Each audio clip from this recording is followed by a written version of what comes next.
off tonight at 5:30 with the series all tied up 1-1. The Heat usurped the Nuggets 111-108 Sunday evening in the Mile High City as the championship series now slides down to the 305. Little fun fact for you, when the NBA Finals are tied 1-1, the team that wins Game 3 goes on to win the title 80% of the time, a 32-8 record according to ESPN stats and info. So let's lace you up before tip-off. Reactionary fallout from the controversial PGA LIV unification continues to litter the professional golf landscape. It's hard for me to not sit up here and feel somewhat like a sacrificial lamb. We're breaking down the ramifications of this unprecedented agreement throughout the show. For all things A's relocation, Niners minicamp, and NBA news and notes, tap into that Sactown Sports app or pull up on us at SactownSports.com. I'm Simone. Those are your Sactown Sports headlines. Welcome in to Cattles and Ramie.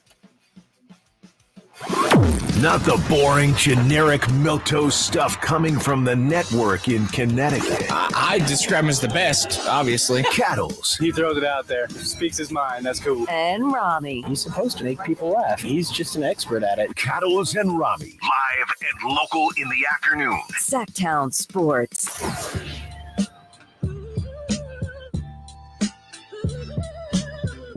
So I was going to ask you the question, have you ever said something and did not think about the unintended consequences? But of course it's a yes with you. Sure, all the time. Like every day. That's my job. At least 5 times a day on the show. I don't even know about the other I get hours. paid to do that somehow.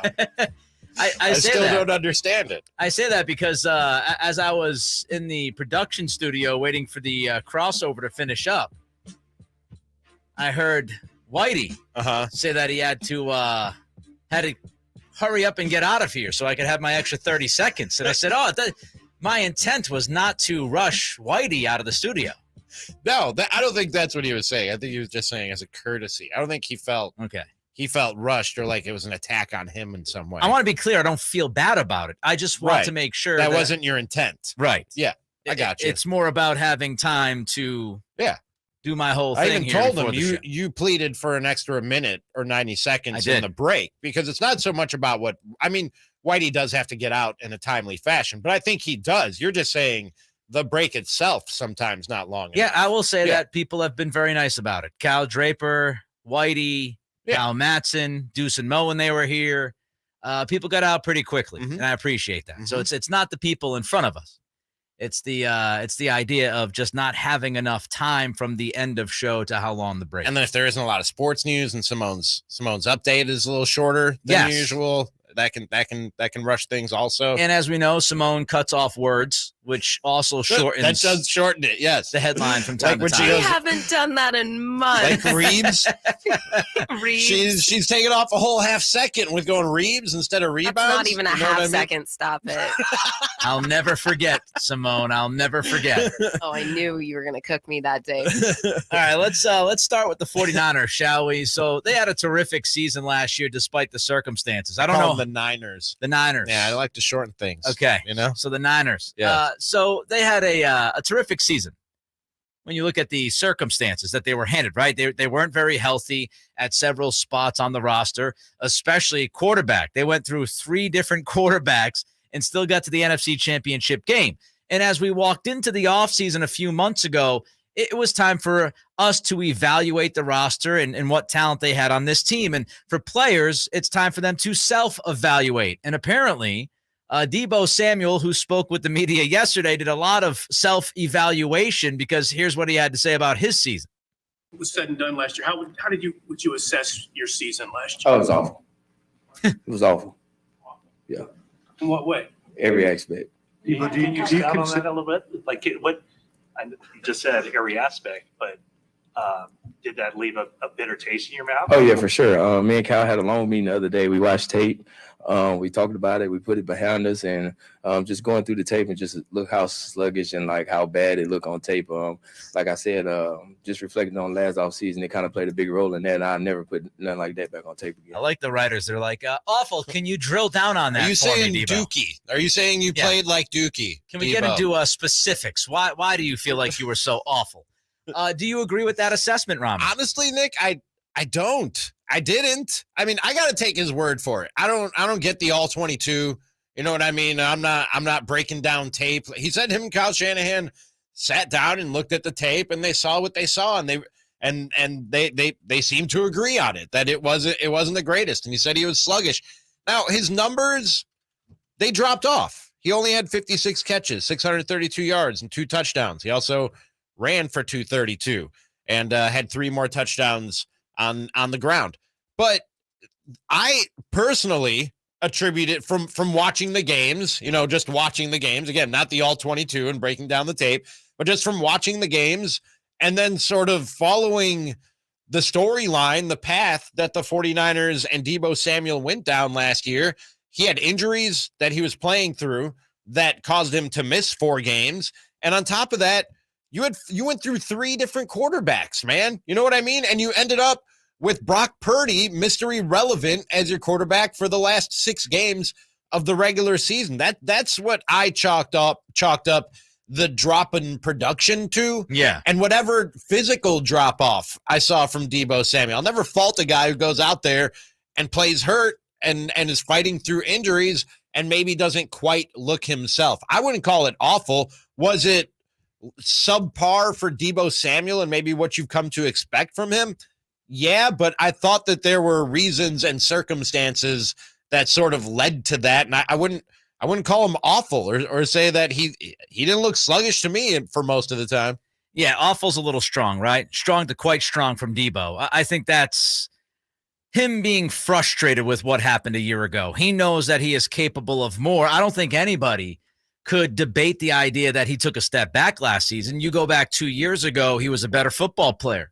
There was an apparent step back last season. And frankly, coming off of all the drama, it looked even worse, right? And maybe that's a part of this. Maybe that's why Deebo is going so hard on himself, saying that he was awful, because he understands what the optics were last offseason. He's at clubs and stuff like that, saying with the sign language to the throat, I'm not going to be back with the Niners, and all of the contract garbage that we went through. We had to sift through so much stuff with Deebo.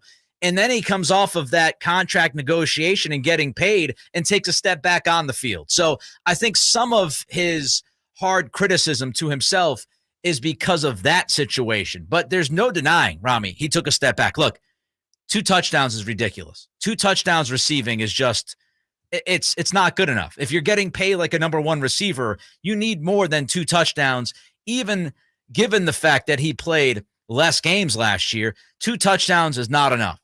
I would also say the biggest statistic to me that stands out, if you want to talk about sluggish, whatever the word, adjective you want to use, the fact that he was down 7 yards per catch, that is a gigantic amount of yardage. That is a big chunk. Like, you might sit there and say 7 yards is not a big deal. That is a big deal. As an average, that is a huge deal. Also, given the fact, Ramie, that he had less catches.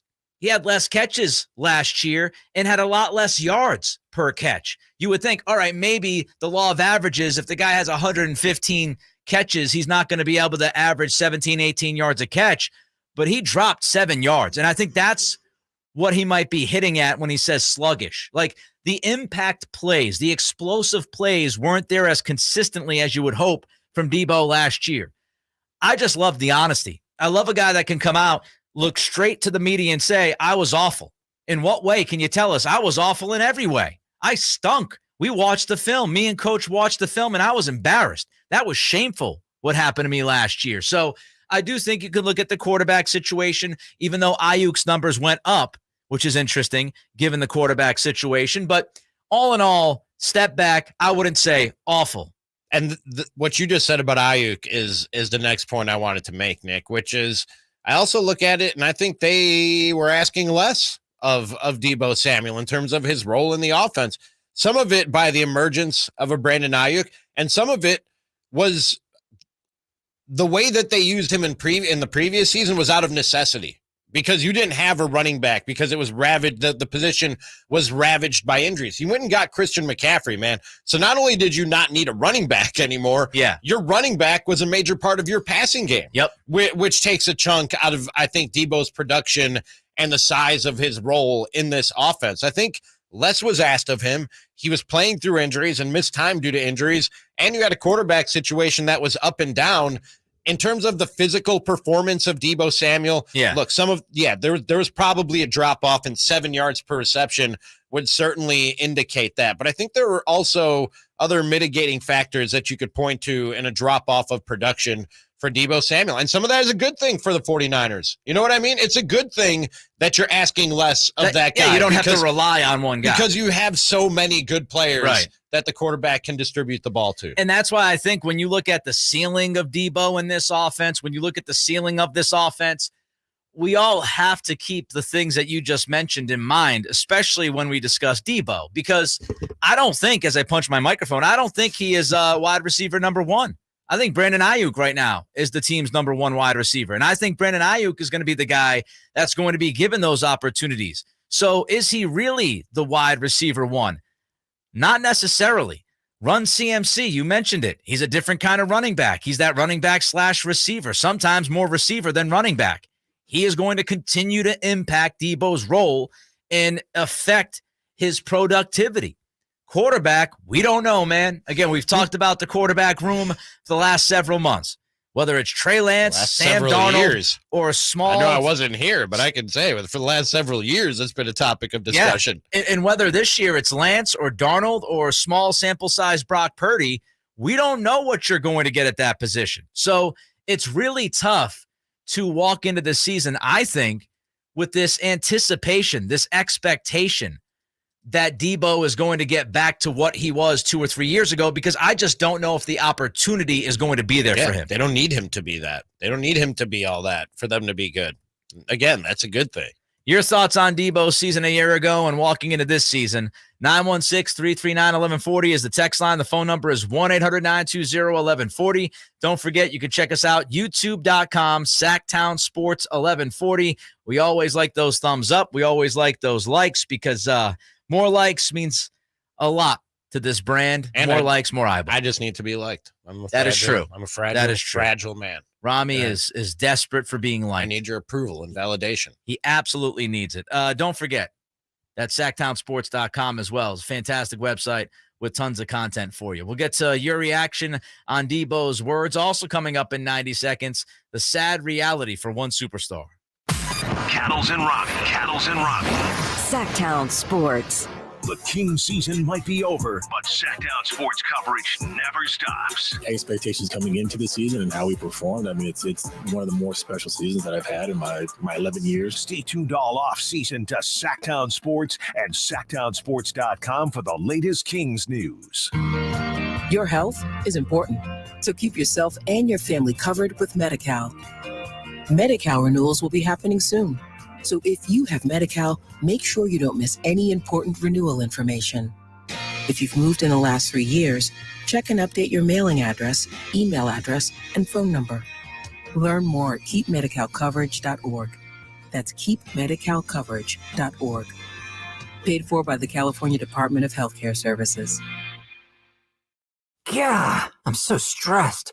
Our business is growing. We've got people all over now. Ooma. What is that? Meditation? I'm recommending the Ooma cloud phone system with auto attendant and more than 50 features.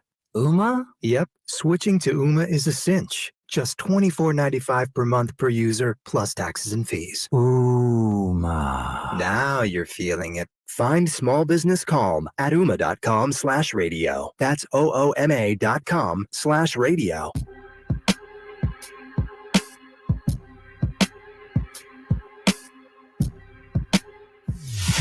Live and local in the afternoon. They always keep you on edge. Cattles and Ramie on Sactown Sports.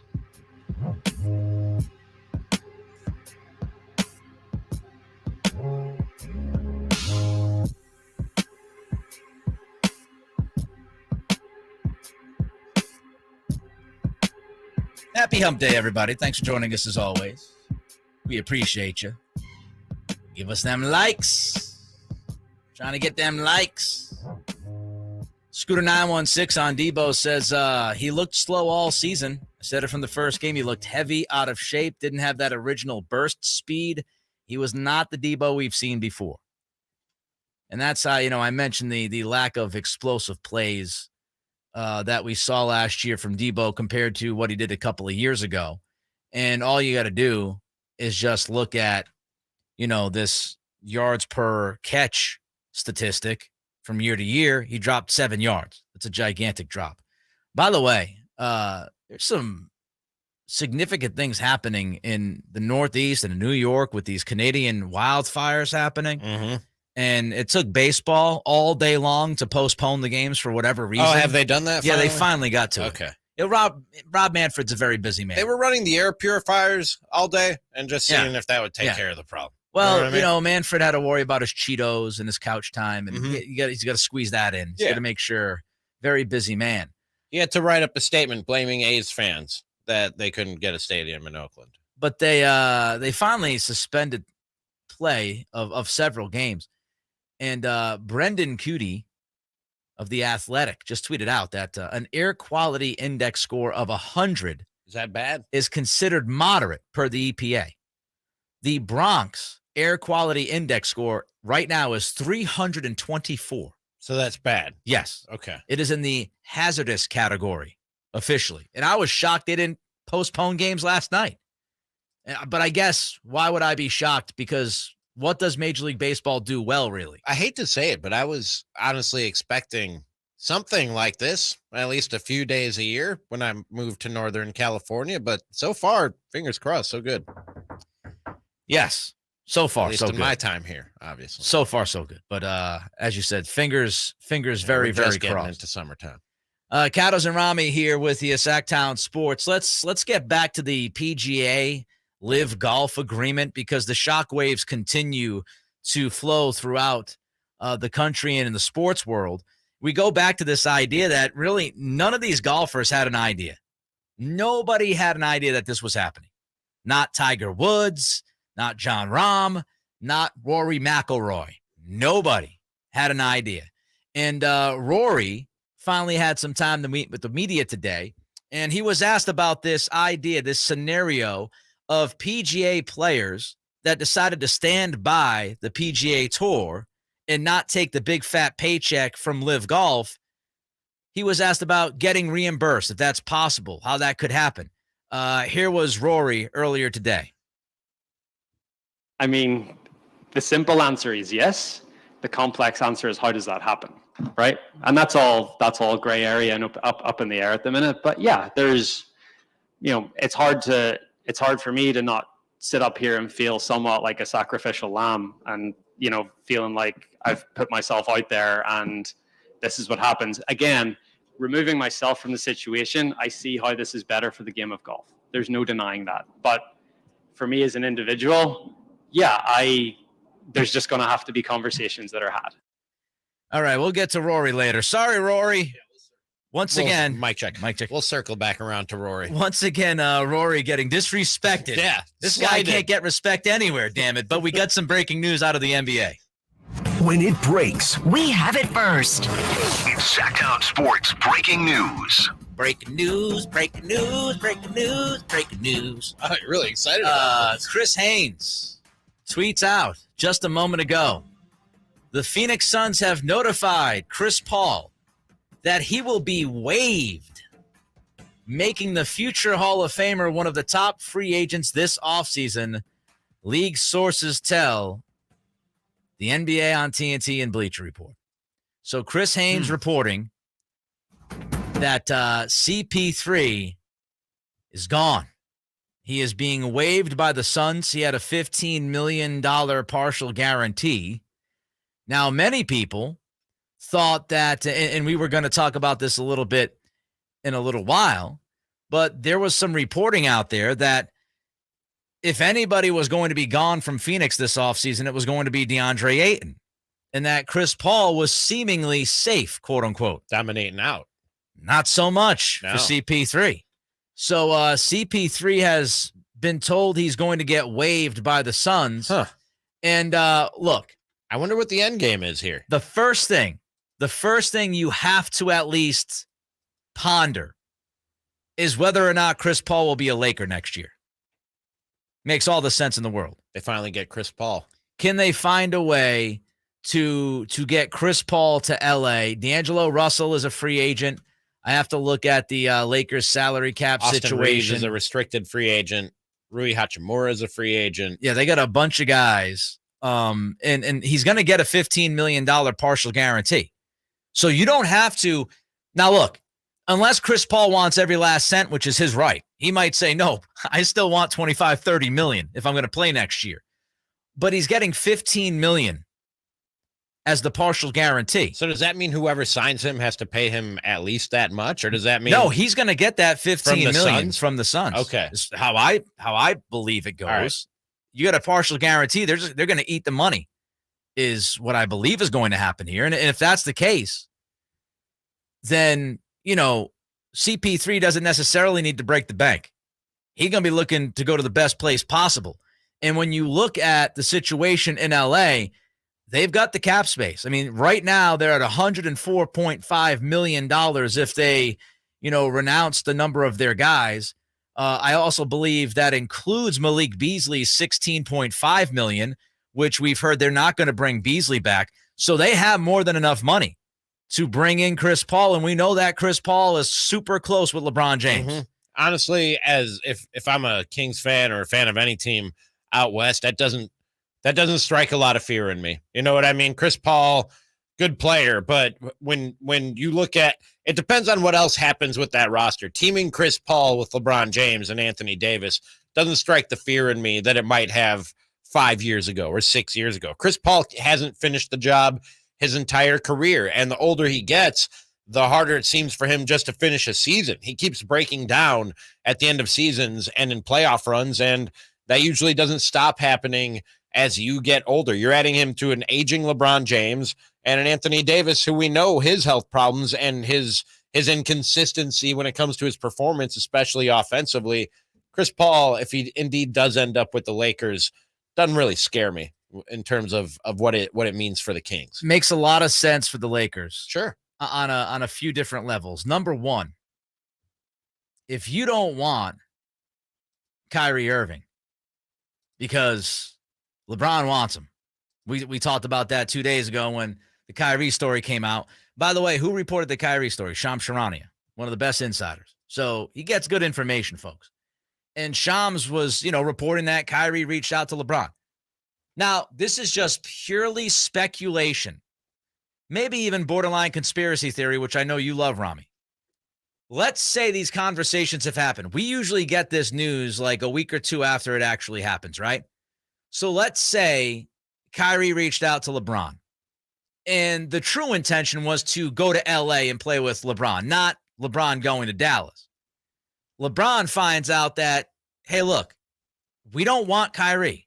Now, LeBron knows throughout this season, in the early portion of the offseason, the Lakers were not interested in Kyrie Irving. So if LeBron doesn't believe in D'Angelo Russell, which he obviously doesn't because he's been dreaming of Kyrie Irving, what's the next best thing for LeBron? His buddy. Yeah. CP3. And for the Lakers, you don't have to give CP3 a 3, 4, 5 year deal. You give him a year deal, a 1 year deal. And now you've got LeBron, who's in his late 30s, CP3 in his late 30s. And you don't have to necessarily handcuff yourself down the road or put yourself in a terrible cap position by bringing in CP3 like you'd have to with Kyrie, because Kyrie is going to use Dallas as leverage. And if you bring in Kyrie, you got to pay him 3-4 years of probably close to max money. With CP3, short term, shorter money, and you might appease LeBron to keep his mouth closed. Yeah, much less of a commitment. Fits your timeline a lot better in terms of investing resources or assets or money beyond LeBron's timeline when you look at his age and his contract situation. I've talked about throughout that I wouldn't invest or mortgage too much of my future with 1 or 2 more years of commitment in actuality with LeBron James. And I've supported the Lakers' resistance to doing just that. Getting a CP3 isn't doing that. It's maximizing the window that you have with LeBron without committing to anything in terms of anyone beyond that timeline. So it does make sense, but again, doesn't really terrify me. And for the Suns, what does this do? What it does is what are they up to? They can set themselves up. If they do a few things here, they can get themselves the full non-taxpayer mid-level exception, which would be around $12 million, I believe. So that might be part of this thing. that they're trying to free up that mid-level exception money. And look, man, if you're Phoenix, Campaign's played well. Campaign was terrific in CP3's absence. So you might not feel like you absolutely need Chris Paul. You can run Campaign out there. You got Devin Booker and Kevin Durant. You're going to run a lot of offense through those guys. Yeah. So it's not a necessity.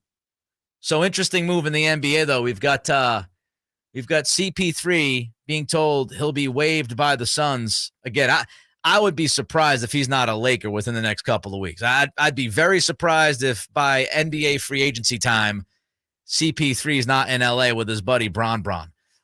Speaking of the Lakers, they got more decisions that they're going to make, including maybe a surprising one. We'll get to that next. Cattles and Ramie. Sactown Sports. It's the Carmichael Dave Show with Jason Ross. Once a week for my reward meal. And generally, what's the end result there? So I roll up the bag super tight and I drive home and I let the dogs out and back in. And then we all go upstairs and I take like the napkins and I make like a little napkin table on the bed. You are a child. And I turn on like whatever show I'm going to watch. And then when I'm done, we all take a nap. You and the dogs. Me and the dogs right there. Are they just watching you eat?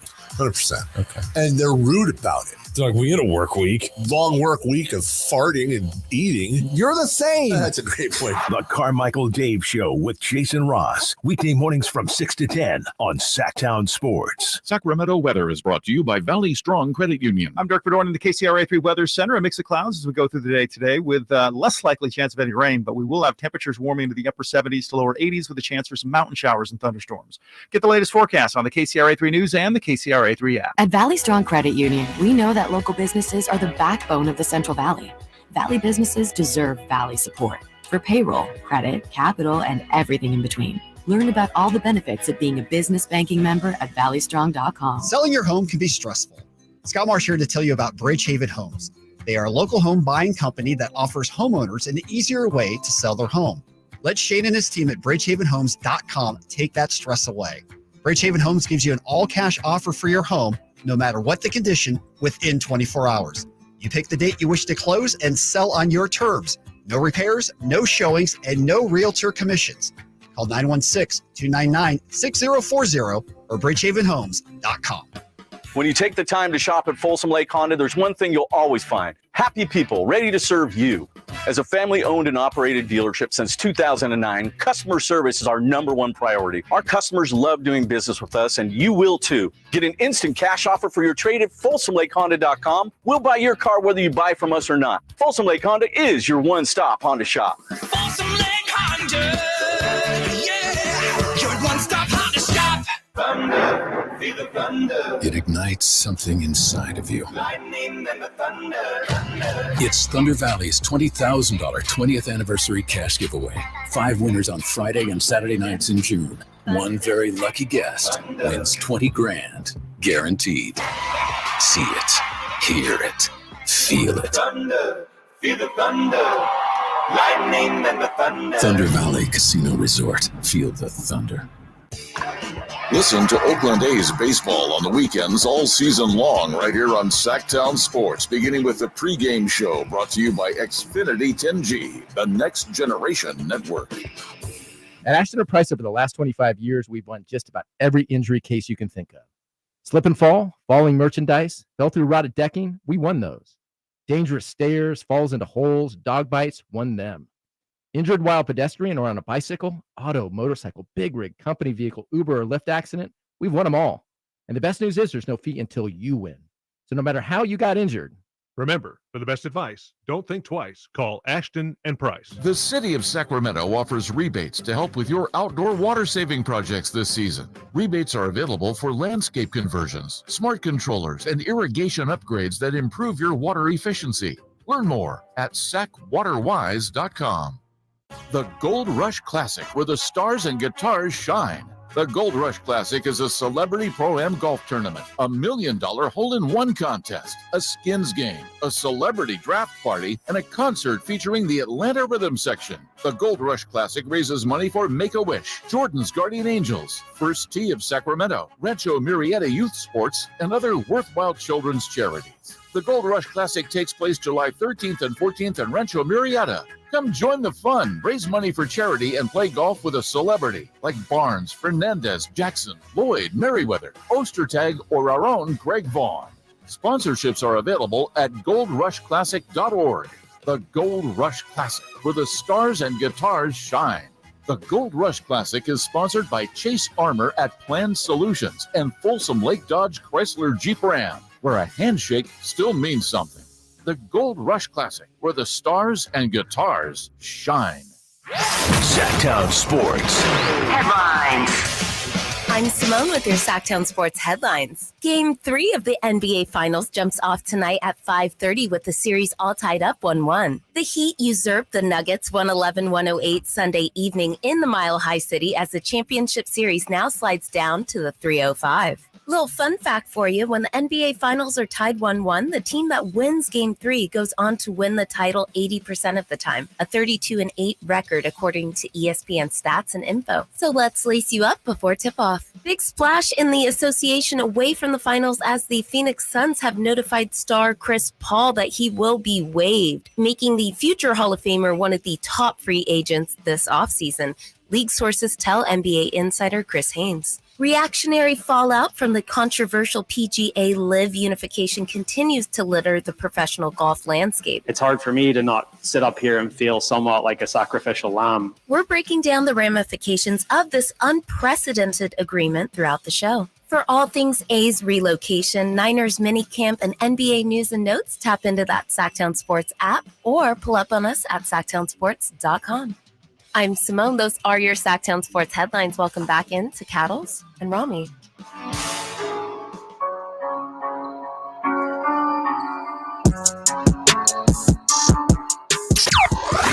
Your afternoon home for Kings talk and more.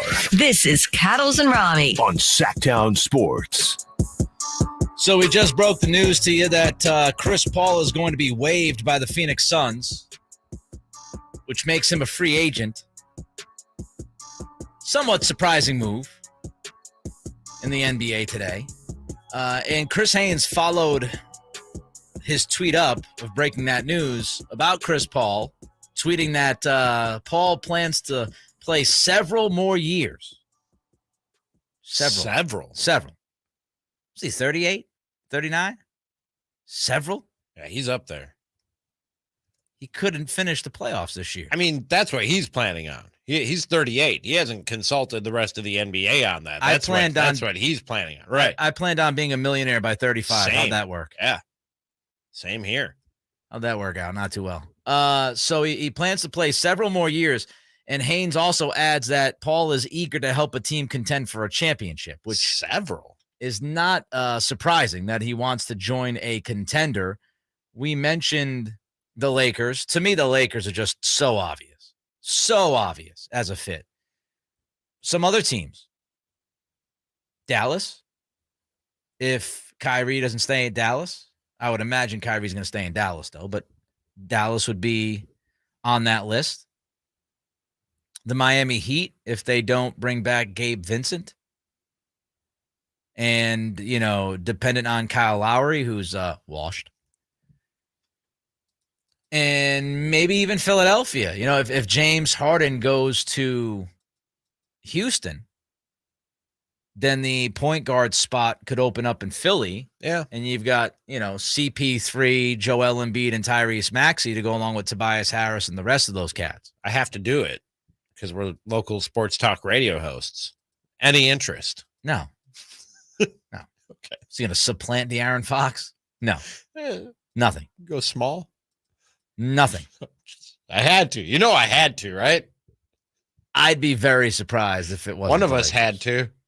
Would not be surprised if it wasn't the Lakers. Like, again, it makes all the sense in the world. They've been trying to get Chris Paul for 12 years. Remember the trade David Stern rejected? Yeah. And LeBron's wanted to play alongside him for like his whole career. Yeah. No, it makes all the sense in the world. And that's something where like LeBron could walk in and be like, hey, can you get me CP3 now? I already placed a phone call, Rob Pelinka. All you got to do is just finish this up. If it's please. that easy to go and get him and they don't, LeBron is going to be fuming. Imagine if they just bring back D'Angelo Russell and the Lakers. Pelinka said no to Kyrie and said no to CP3. Two guys LeBron wants to play aside. Oh, man, he's going to pout all next season. Can you imagine that? It's going to be fun to watch. Scooter says, no, Ramie, you didn't have to. Meanwhile, Joe Rose said, why not Sacramento for veteran leadership? See, that's why I had to, Scooter. Inquiring minds want to know. Joe Rose just loves throwing the gasoline on the fire, my friend. Whenever he can just, interject himself into a conversation. Veteran leadership, man. Veteran leadership, Nick. So always use some veteran leadership. That's what's up with Chris Paul. Meanwhile, Air Corgi. Beeman. I'm sorry. It's okay. Said how you get fired on your day off. The famous line from Friday talking about Chris Paul. Yeah. That's a great line. I mean, if we want to, I guess if you want to describe getting paid almost $16 million to go away. Yeah. I mean, I wouldn't mind getting fired if it meant I was walking away with 16 mil. I could get fired today for 16 mil. And he's going to go to another place and make 16 more mil. I do love my job. Yeah. Cash grab. I go away for 16 mil. Meanwhile, Air Corgi, who is the Corgi that's been picking games through the NBA and NHL playoffs, by the way. And if you're wondering, Air Corgi has a 70% accuracy rate. This is the dog that knocks the basketballs into the hoops down the stairs. With his, that's a B+ average. 70%. B+. Listen, if you get 70% right in Vegas, you're going to be a very rich person. 70-30 ain't bad. And if you're wondering, Air Corgi has Denver in 6 as we get ready for Game 3 tonight. Okay. That's what I said. Denver in 6. That's what I said as well. Also myself, I believe. We're insufferable. No, I said 7. Did I say 7? Yes. Okay. I said 6. You said 7. I don't remember what I say. JJ said 5. Okay. So JJ needs 3 straight from Denver. It's over, Homer. It's over. Down in Miami? I don't think so. Speaking of the Lakers, though, so Anthony Davis is extension eligible this offseason. They could give him a big fat contract extension, but Dave McMenamin from ESPN, who we've had on the show here before, a friend of the program, says he does not see that happening. He does not believe the Lakers are going to give AD that extension. And if you're wondering, AD has an early termination option next year, which means he can tell the team he don't want to come back after next season. He's got to be like, it's got to be something like 4 years into the deal or something along those lines. So he can say thanks, but no thanks. But this is interesting, Ramie, because after this year, AD only has 1 year left on the contract. So if you're the Lakers and you don't give him that extension this offseason, you're risking this idea of, him saying, you know what, I'll just play the string out and I'll walk into free agency. So maybe the Lakers are asking AD in a certain way to prove his worth because he's a very important player for that team, but he also has a long injury history. He's 30 years old and he just disappears from time to time. Yeah. Getting in the long-term Anthony Davis business is not necessarily the wisest investment when you look at his track record. And this kind of goes back to what we were just saying with Chris Paul and the LeBron James timeline, Nick. In the NBA, I know you read it. John Hollinger had a great piece last week in The Athletic about how teams have gotten themselves into a state of stuckness because of big contracts that they've taken on. I think that the Lakers are being very cautious to not be stuck with something in the post-LeBron era. Yeah. You know what I mean? If they had a longer, some sort of, if it's something that they want, LeBron up there in years as well. But if they had some sort of more long-term commitment from LeBron James and how long he was going to be in a Lakers uniform, maybe I'm investing in Anthony Davis a little bit more long-term.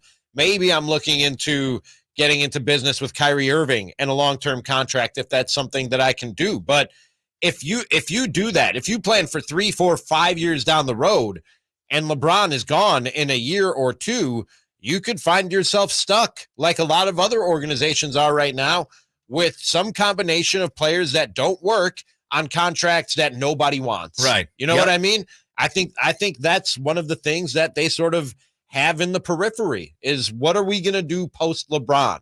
And Anthony Davis is certainly something that they have to consider when asking themselves that question. And to be the responsible organization, the responsible franchise, you've got to think that way as well. Look, LeBron's got a player option for 24-25. He's going to play this year because he's going to make $47 million. He's got a $50 million player option for 24-25. So, yeah, you've got to keep an open mind, and you've got to have probably several different possible pathways if you're Rob Pelinka to continue to contend. That's why I say the Chris Paul thing makes a lot of sense because, yeah, I know he wants to play for several years.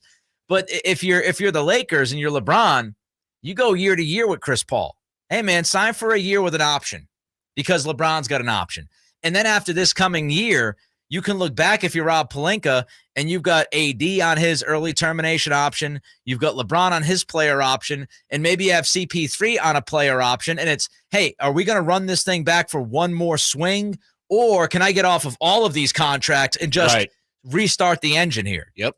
So I think it makes a lot of sense for the Lakers from that standpoint. There's no doubt about that. All right, your thoughts on CP3 getting waived? If you got him, 916-339-1140 is the text line. Several more years. The phone number is 1-800-920-1140. Also want to tell you that all guests come to you from the Folsom Lake Honda hotline. Folsom Lake Honda is your one-stop Honda shop. Big deal or no big deals coming up. Cattles and Ramie. Sactown Sports. Are you ready to hear this on Sactown Sports? Hand off McCaffrey. Touchdown! San Francisco! Or how about this? Feel super, baby! The five-time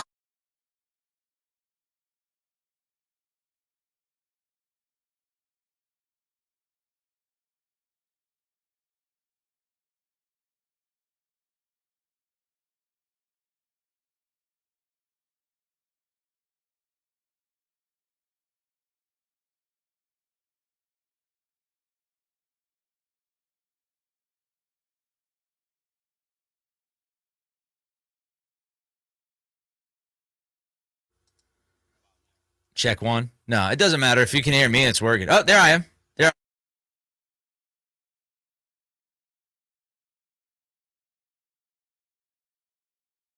Check. Yes. Check one. But now I can't hear myself again. Yeah. Hello, hello. I can now.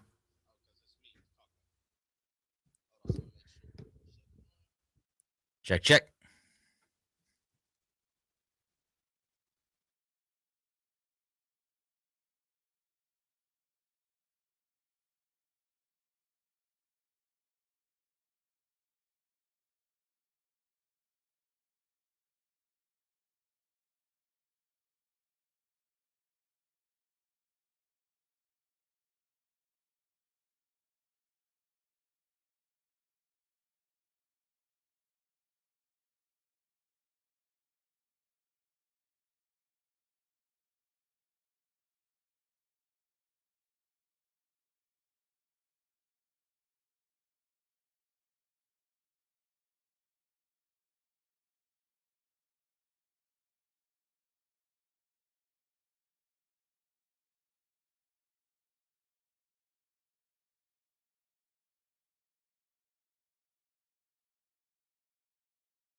All right, here we are on a Wednesday.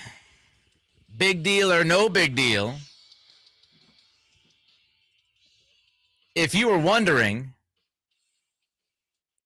yes, gambling is a thing that's happening in the NFL. And is it a serious thing is really the question here. But there's some gambling going on. There's some shenanigans happening. And the latest example and story of these shenanigans in the NFL has to do with Colts cornerback and kick returner Isaiah Rodgers. Ramie, Rodgers is under investigation by the NFL for pervasive gambling. Reportedly, Rodgers made at least 100 bets under an associate's name, and some of those bets included bets on his own team, the Colts. This would be an issue. Here was Ian Rappaport of the NFL Network with Pat McAfee talking about Rodgers in this investigation. First of all, he has put out a statement acknowledging it seems like a lot of this, right? I mean, he has taken full responsibility, which I guess is good.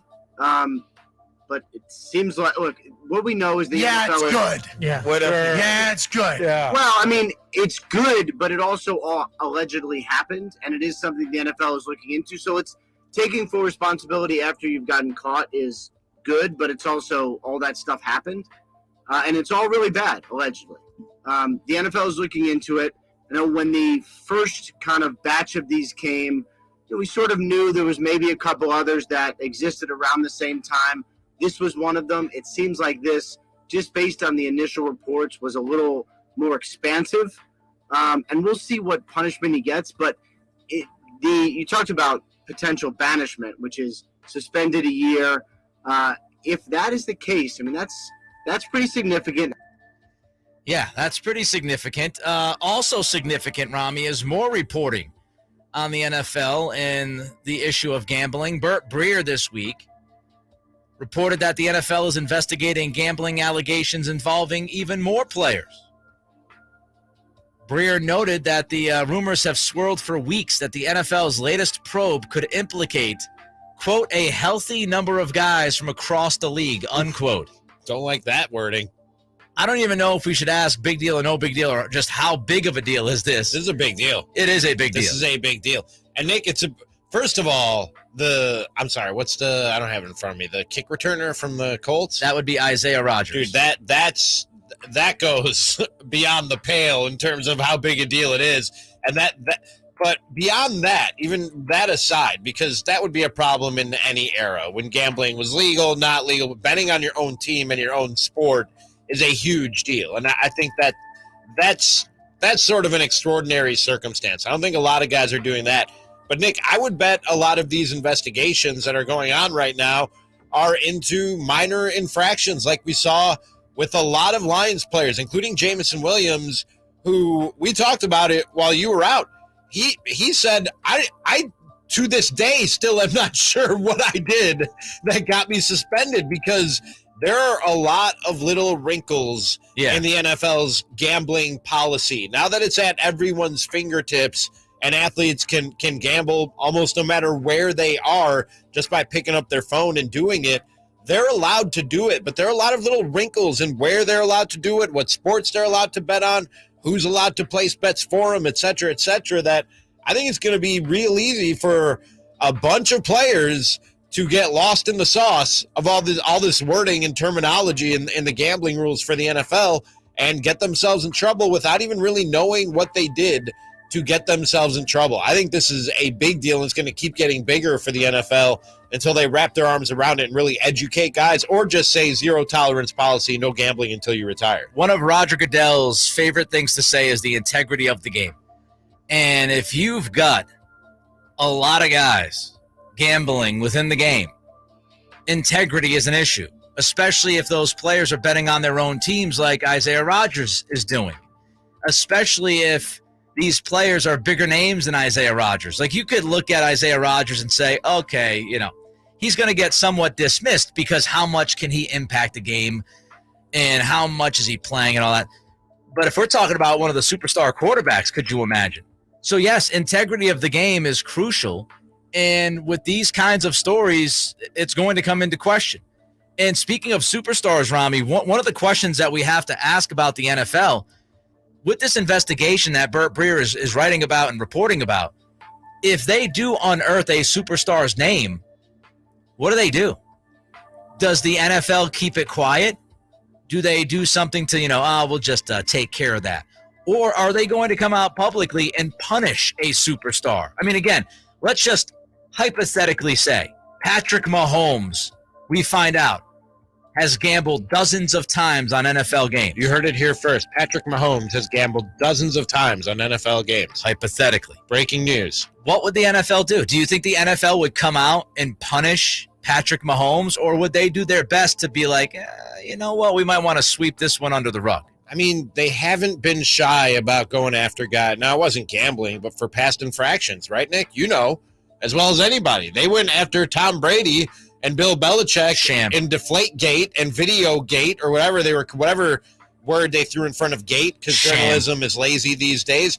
In the height of their dynasty, when Tom Brady was the face of this league, they suspended him 4 games. Whether you think it's a sham or not, they certainly didn't shy away from handing out a punishment that they thought a guy deserved, despite the fact that he had a high profile in the league, the highest profile in the league at the time. So I got to believe that they would be transparent about it, and it would be on the up and up, and we'd hear about it, and there would be consequences. But then again, I didn't know we had UFOs of non-human origin out here. You know what I mean? Things happen. Conspiracies happen that we don't really know about in the shadows. You know what I mean? That we don't really know about, Nick. So who knows what has gotten swept under the rug in the NFL that we just never heard of because they did a good job of sweeping it under the rug. And here's the thing. There's no way the NFL is going to run away from this because, in the big picture, because they're not going to run away from the money.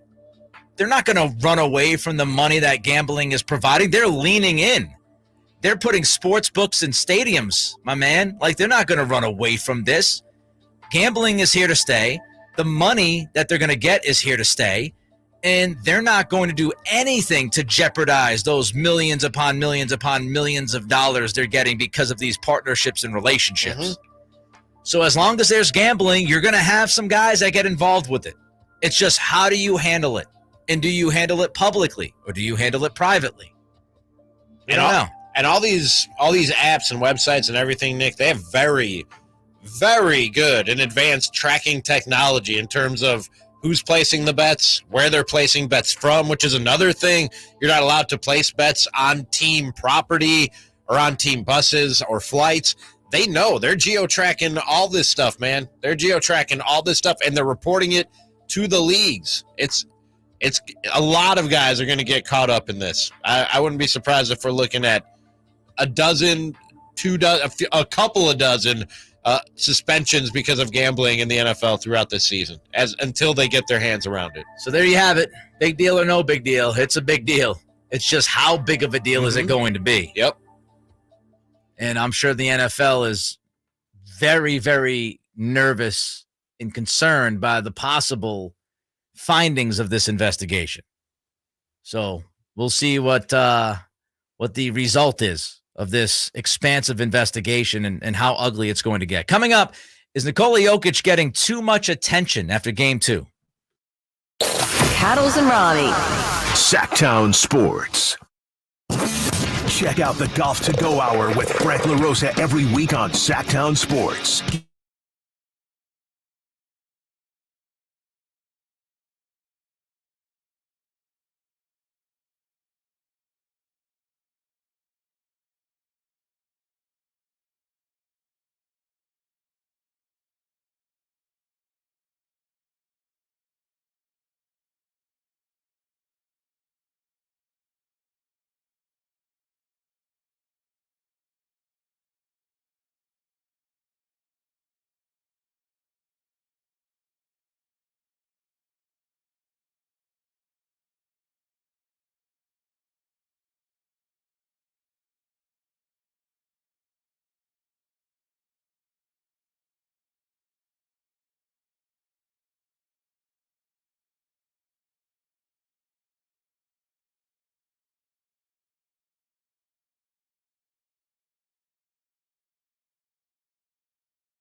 whether you buy from us or not. Folsom Lake Honda is your one-stop Honda shop. Folsom Lake Honda, yeah, your one-stop Honda shop.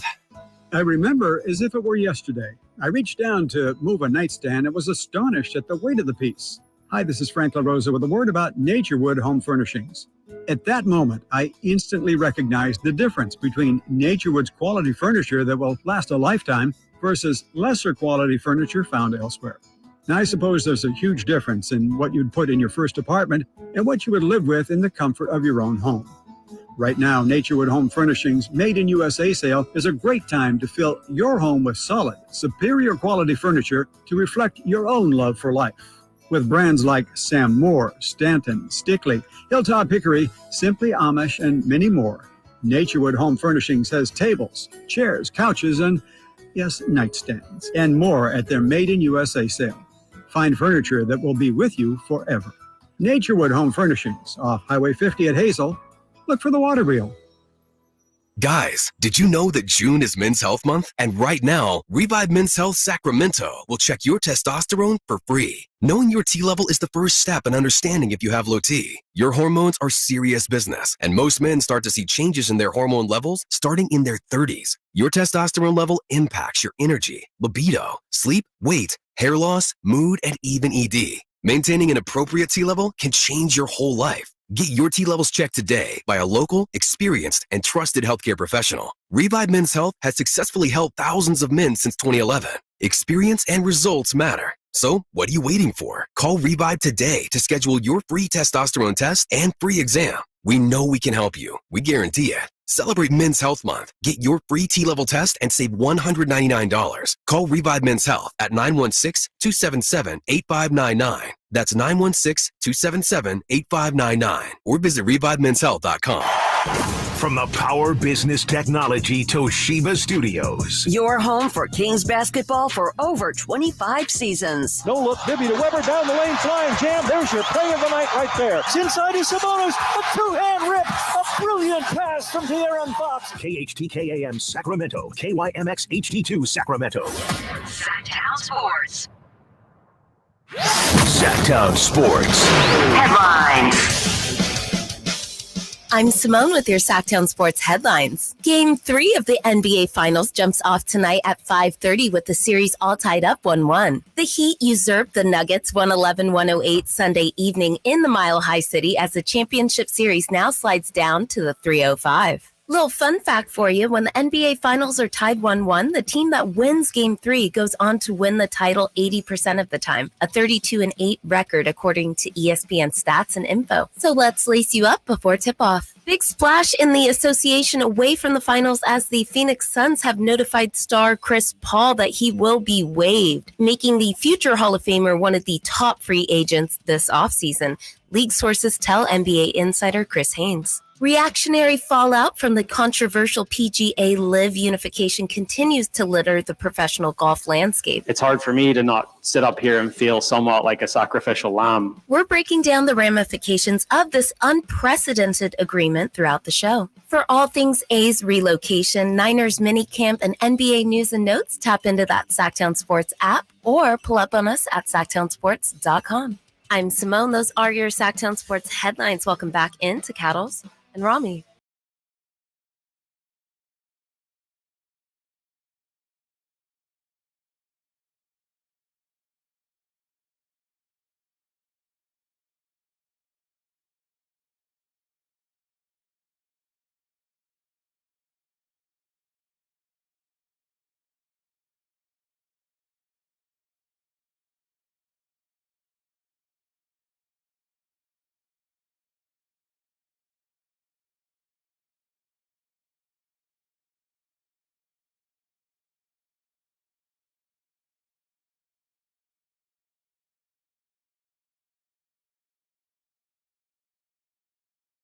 A lot of talk about Nikola Jokic, Ramie, and a lot of talk about make Jokic a score.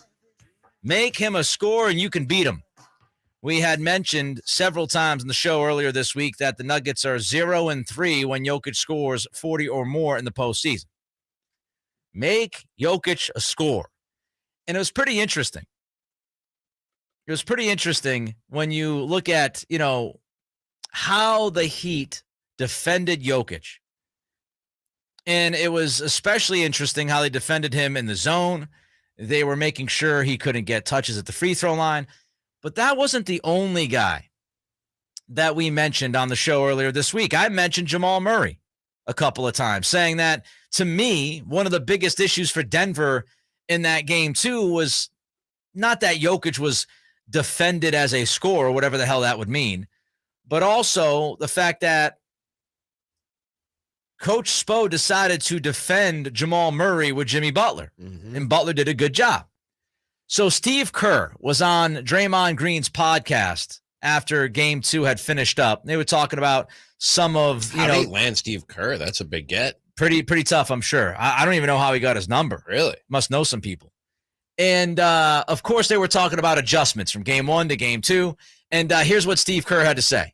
I haven't talked to Spo or anything like that, but I can see them in their coaches meetings saying Murray's the head of the snake. Not Jokic. If you just look at it, you go, well, Jokic is the head of the snake. But when you play a team, you sort of realize, wait a second, like that guy's he's gonna dominate no matter what we do. So this is the head of the snake, and I think they just decided Murray's the guy we got to stop. So you start Love, put Jimmy Butler on Murray, and then you saw like they were blitzing Murray quite a bit and really trying everything to take him out of the game.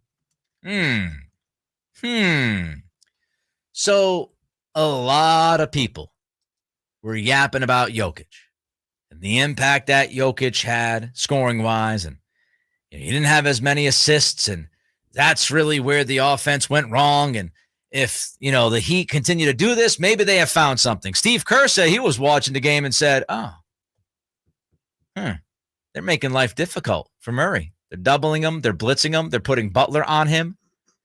And Kerr went as far to say that Murray is the head of the snake. Said, I have to imagine that, Coach Spo was watching film and told his guys, Jamal Murray is the head of this snake, not Nikola Jokic. Murray is. And in Game 2, Murray finished with only 18 points on 15 shots. Ramie, are people overlooking or discounting the importance of Jamal Murray because they're all too wrapped up in Nikola Jokic? This is terminology and semantics, just picking apart what Steve Kerr said right there. Love a good semantics argument. Man, love it. I would still say Nikola Jokic is the head of the snake. You know what I mean? He's what drives the Denver Nuggets. He's the brains of the operation.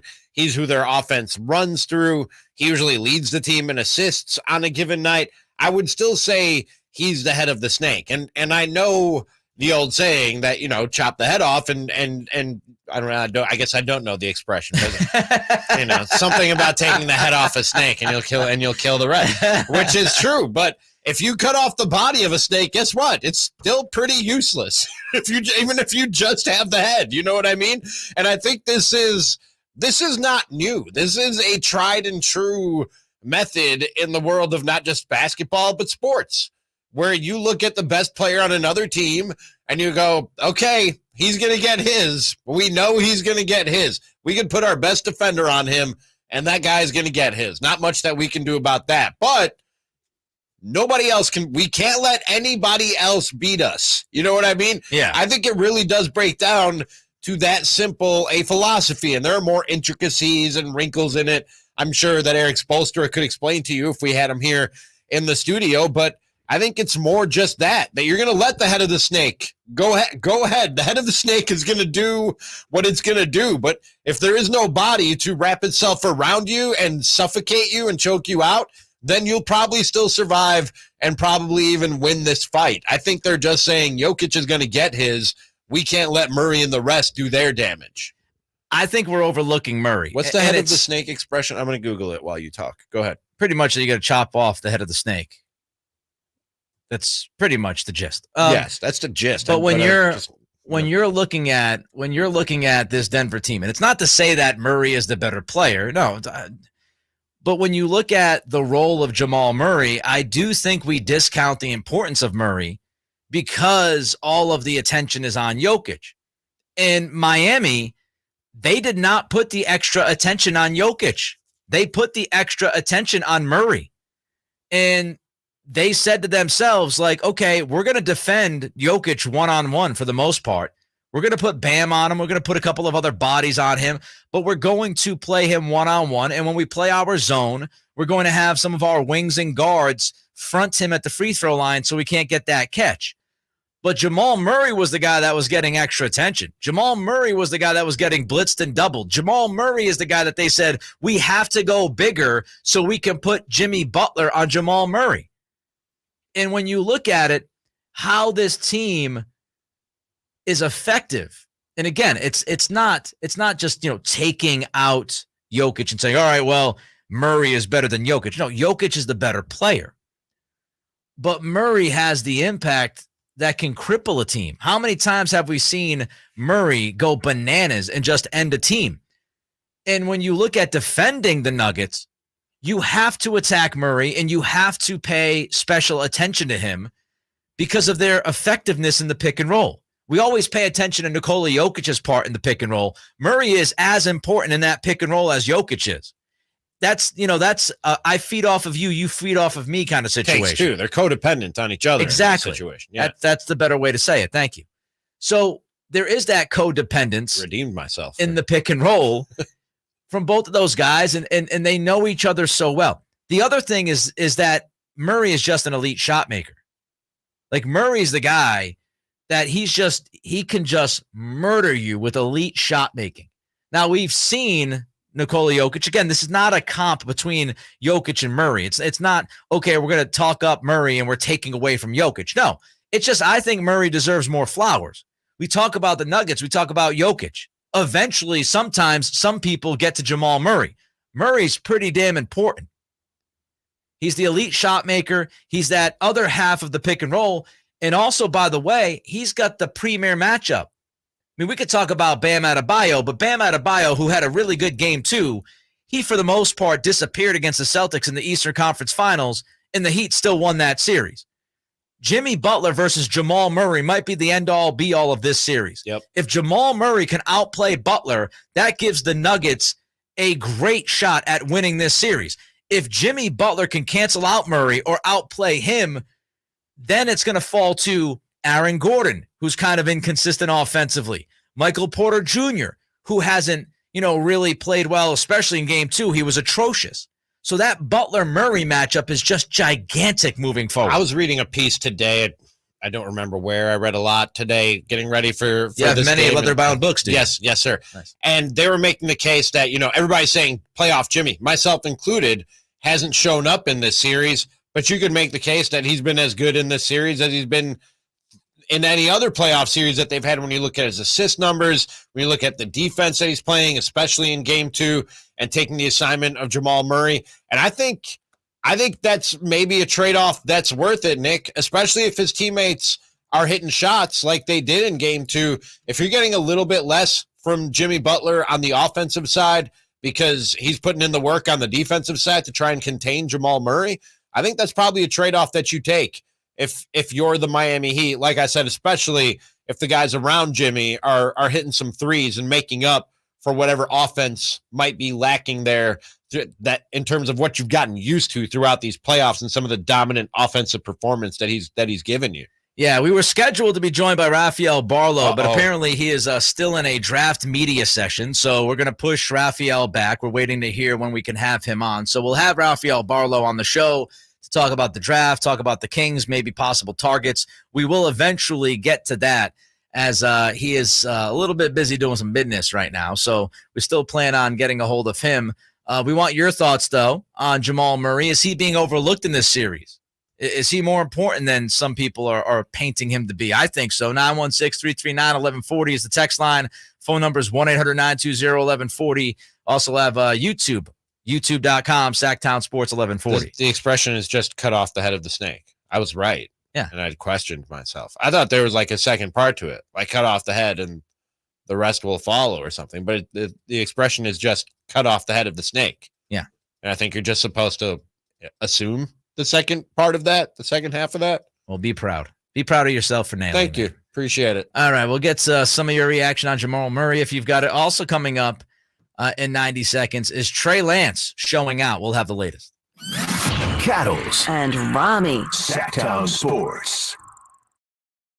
The 49ers 2023 schedule is out and filled with big matchups. The 49ers start the season with a Week 1 showdown in Pittsburgh. At home in Week 5 against the Cowboys on Sunday Night Football. And a Week 13 NFC Championship game rematch with the Eagles. Plus, get every 49ers game this season on Sactown Sports. Visit SactownSports.com for the latest team news and a full schedule breakdown. For the ones who know safety isn't a catchphrase, it's a culture. And the ones who help make sure everyone makes it home safe. For the safety-minded who watch everyone's backs, Grainger offers supplies and solutions for every industry, as well as safety assessments and training to keep your facilities safe and your people safer. Call, click Grainger.com, or just stop by. Grainger, for the ones who get it done. Okay, outdoor summer cocktail party fit check. I've got a hot pink and orange bodycon dress paired with vintage sneakers. It'll definitely attract attention, but not from mosquitoes, because I'm wearing it with Off Clean Feel for 8 gorgeous hours of not sticky, fragrance-free protection. So I can sip, socialize, and flirt out there in the wild with absolutely unshakable confidence. Get your pre-party protection on with Off Clean Feel. SC Johnson, a family company.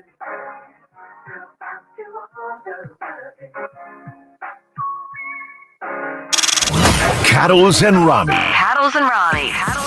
Sactown Sports.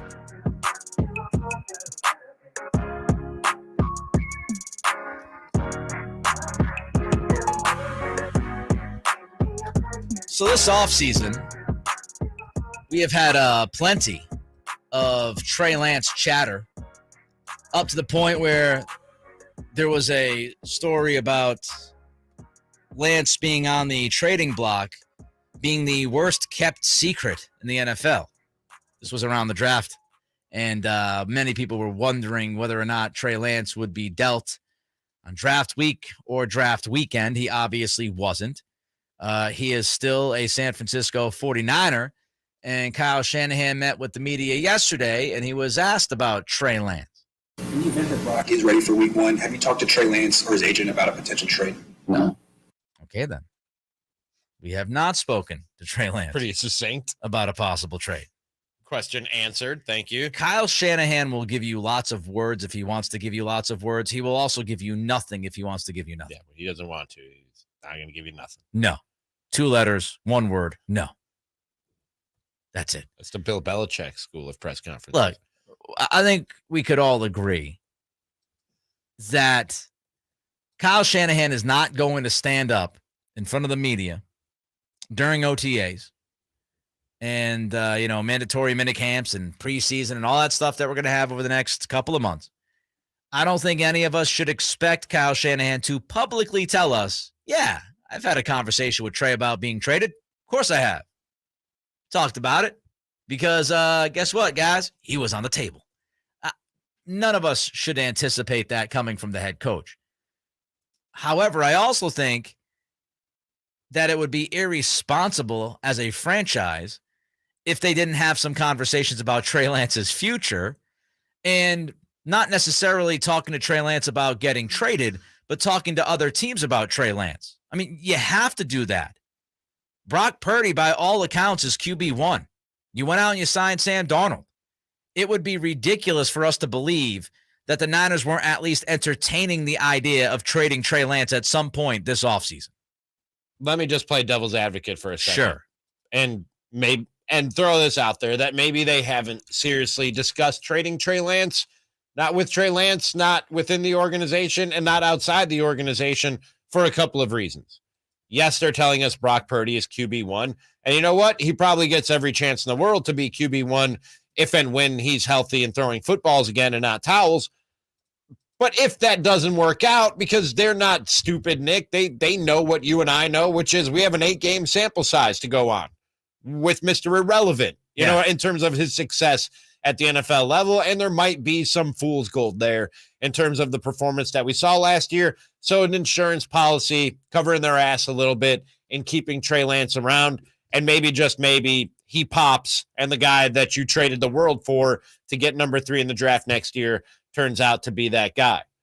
Also, maybe they're thinking we would be selling at his absolute lowest value if we traded Trey Lance right now. It only serves us to keep Trey Lance around, get him healthy, get some play, some throws on tape, get a full season of him in a uniform and not in a training room somewhere. And then maybe we talk about trading Trey Lance down the road. There are reasons why you wouldn't seriously consider that or discuss that, again, with him, within the organization, and with other teams, that you just don't think it's worth it at this point to trade Trey Lance, and he serves as kind of an insurance policy and backup to Brock Purdy if things don't go right. Here's my devil's advocate to the devil's advocate. Okay. If you could get a second or third round pick, Trey Lance would have been traded. Sure. I mean, we could sit here and talk about, it helps the team more and it helps. If there was something on the table, which is why I think you have those conversations, because if you're the Niners, you want to figure out what could be on the table. The only way you're going to find out. If somebody calls and they're like, we'll give you a 4th or a 5th round pick, and you're like, no thanks, and you hang up the phone, is that having a serious discussion? When I say they don't want to sell low on him, I'm also saying nobody has come in with a suitable offer. But I did not say it was a serious discussion. I said it would be irresponsible if they didn't entertain the idea of trading him. And again, doing due diligence and making phone calls or taking phone calls on Trey Lance is what they should do. That's the right thing to do when you look at this business. That's what should be done. I agree with you, though, Ramie, about the value part of it. You know, some of me wonders if a lot of the talk, a lot of the shine from John Lynch and Kyle Shanahan, ulterior motive is to build the value up because they know Trey Lance wasn't a valuable commodity on the market. And so every time they wax poetic about Trey Lance's mechanics or the, very, very good offseason he's had and all of these things, I'm not putting it past Lynch and Shanahan that they're trying to build that value up. Because here's the thing. I don't think they want Lance to play. I don't think they'd be happy if Lance played. I think they want Brock Purdy to play. I think they believe in Purdy. I don't think they're sold on Lance anymore. And if you have Lance out there playing, then yes, arguably he could help his value, but also arguably he could hurt his value. If Lance goes out there and looks like Trey Lance from last year or the year before, which wasn't good enough in the very, very small sample size that we had, but if he goes out there and doesn't look like an NFL quarterback, or at least an NFL QB1, then he has zero value. So the best way is to almost be mysterious about it. Tell us just enough about how good he is now. Tell us how much he's improved during the offseason, but then hide him in mothballs when the kickoff happens. And you don't want to see him. That's the best way to do it. To wax poetic about the shorts and the T-shirts. And, let him go ham against third-string defenses. So good this offseason. Yeah, let him go ham against third-string defenses in the preseason. And then when it comes to big-time football, big boy football, hide him again. Speaking of this improvement, George Kittle was talking lots of good stuff about his young quarterback. I'm not going to lie to you guys. I think Trey looks significantly better than he did last year. I really do. I think his confidence is there. I think that he's throwing really good passes. I know you guys take videos sometimes. He overthrows people once in a while. Hey, it is what it is. He's still learning and stuff. But, just watching him, he just looks so much more comfortable and confident in the pocket. And I really appreciate that from him, from all the work that he's put into it. I think all of our quarterbacks, I saw one of you guys had a stat that Brandon Allen didn't have any completion yet. That's pretty cool for him too. But I think all of our quarterbacks are playing well. But like I said, I think he just looks comfortable back there. And he doesn't look like he just looks like he's having fun. And I really appreciate that from him because when he's out there having a good time, it definitely brings up everyone around him.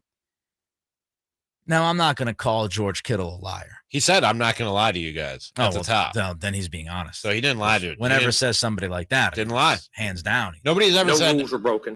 Nobody's ever said, I'm not going to lie to you guys and then follow it with a lie. That's never happened, Nick. I'll just point out again, we're talking shorts and T-shirts.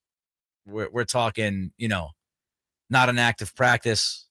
Guys are not barreling down Trey Lance to try to murder him in the pocket. And I heard a lot of this kind of stuff last year. He's having fun. The improved mechanics, and he's going to be better. He's out there having fun. And then he looked like the same quarterback that he looked like the year before. and you had a coaching staff who was calling for a ton of quarterback runs. Or was he having fun? Well, really, if earlier in the week, I think, right, we talked about how it's just really all about fun, unless that was late last week because time is not even a thing to me in my head recently. But yeah, if we're all out just to have fun, then it's my goal every day when I come here. Did Trey Lance have fun? And as long as Trey Lance is having fun, it was worth the trade and it was worth to bring him in. That's all that matters. He's just having a good time. Go out there and have fun. Having a great old time. Now, really, the best case scenario for the Niners is Trey Lance actually does prove himself to be a QB1 because then you have some Brock Purdy insurance. Absolutely. But and you feel like you're going to get, if you're going to trade him eventually, you could get some good return on investment because right now your ROI is pitiful. Looking at one Trey Lance, what you gave up for him and what he's given you. Oof. But he had a really, really good offseason. And he's having fun. Maybe he's even a good guy. Probably, from all indications, great guy. All right, we've got some audio that will make you question if it's actually real audio or if this was some kind of like SNL skit. We'll get to that audio coming up next. Cattles and Ramie. Sactown Sports. Catch the Oakland A's every weekend on Sactown Sports. Friday nights, Saturdays, and Sundays. Sinking, that's going to get down for a hit. Around third to score is Tony Kemp. And the A's have taken the lead. Edge of the track makes the catch. And the Athletics get a great win. Sactown Sports, your weekend home for the Oakland A's. Sactown Sports coverage of the Oakland A's is brought to you by Xfinity 10G, the next generation network. At Wells Fargo, if you accidentally overdraw your account, we give you an extra day grace period to avoid the overdraft fee. What if everything came with an extra day? Sunday night and I have the Sunday scaries. Honey, don't be scared. Every weekend comes with an extra day now. All right. TGI Sunday. It helps to have an extra day. When it comes to overdrafts, you can with Wells Fargo. Visit wellsfargo.com/getextra to learn more. Terms and conditions apply. Subject to timing requirements and the bank's funds availability policy. Wells Fargo Bank N.A. member FDIC. Power Business Technology is proud to be 100% independent, locally owned, and managed Toshiba copier dealer. Local ownership cuts out the red tape, allowing ourselves to never be too busy to personally answer the call when our clients need us. Recognized for excellence in service execution, training, and customer service, we're proud to be named a 2022 Toshiba ProMasters Elite Dealer. Contact us today for all of your business printing needs at 844-POWER-BZ. That's 844-769-3729, or visit us at PowerCopy. The City of Sacramento offers rebates to help with your outdoor water saving projects this season. Rebates are available for landscape conversions, smart controllers, and irrigation upgrades that improve your water efficiency. Learn more at sacwaterwise.com. Hey, you want to be around people having a great time? You need to come check out Capital Casino, offering the most varieties of table games in the region in the friendliest environment. Come for the food, which is awesome, of course, and stay and play. Conveniently located in downtown Sacramento at 411 North 16th Street, right there in downtown Sacramento for over 20 years. Cap Casino, best food, best games, and of course, the best action. And please gamble responsibly. 1-800-GAMBLER. I suffered with plantar fasciitis for almost 20 years. I thought that foot pain was going to be with me for the rest of my life. If you suffer with plantar fasciitis, the search for pain relief can feel like an endless and hopeless ordeal. I would try drugstore, insoles and supports. I've been through surgeries, foot injections. I was trying all different things. Not a single one worked. If you think you've tried everything to relieve your foot pain, you probably haven't tried arch supports from the Good Feet store. And then I was driving past the Good Feet store, and I thought, why not? Give it a try. They wanted to make sure that they gave me the right arch support for my feet. Then it was like, okay, this is different. These make a difference. I don't have foot pain anymore. I'm so glad I met Good Feet. It changed my life. See how Good Feet arch supports work for you before you buy with a free fitting and test walk at the Good Feet store. The Good Feet store in Sacramento, Roseville, Stockton, Modesto, and Vacaville. Online at goodfeet.com. The Gold Rush Classic takes place July 13th and 14th in Rancho Murrieta. Come join the fun and play golf with a celebrity, or just check out the concert. The Gold Rush Classic, where the stars and guitars shine. For more info, go to goldrushclassic.org. You know what time it is. It's time to trade up to a brand new Kia at Folsom Lake Kia. Trade up to all the newest technology and an industry-leading warranty. Shop Folsom Lake Kia, family owned for over 20 years. Sactown Sports Headlines. I'm Simone with your Sactown Sports headlines. Game 3 of the NBA Finals jumps off tonight at 5:30 with the series all tied up 1-1. The Heat usurped the Nuggets 111-108 Sunday evening in the Mile High City as the championship series now slides down to the 305. Little fun fact for you, when the NBA Finals are tied 1-1, the team that wins Game 3 goes on to win the title 80% of the time, a 32-8 record according to ESPN stats and info. So let's lace you up before tip-off. Big splash in the association away from the finals as the Phoenix Suns have notified star Chris Paul that he will be waived, making the future Hall of Famer one of the top free agents this offseason. League sources tell NBA insider Chris Haynes. Reactionary fallout from the controversial PGA LIV unification continues to litter the professional golf landscape. It's hard for me to not sit up here and feel somewhat like a sacrificial lamb. We're breaking down the ramifications of this unprecedented agreement throughout the show. For all things A's relocation, Niners minicamp, and NBA news and notes, tap into that Sactown Sports app or pull up on us at SactownSports.com. I'm Simone. Those are your Sactown Sports headlines. Welcome back into Cattles and Ramie.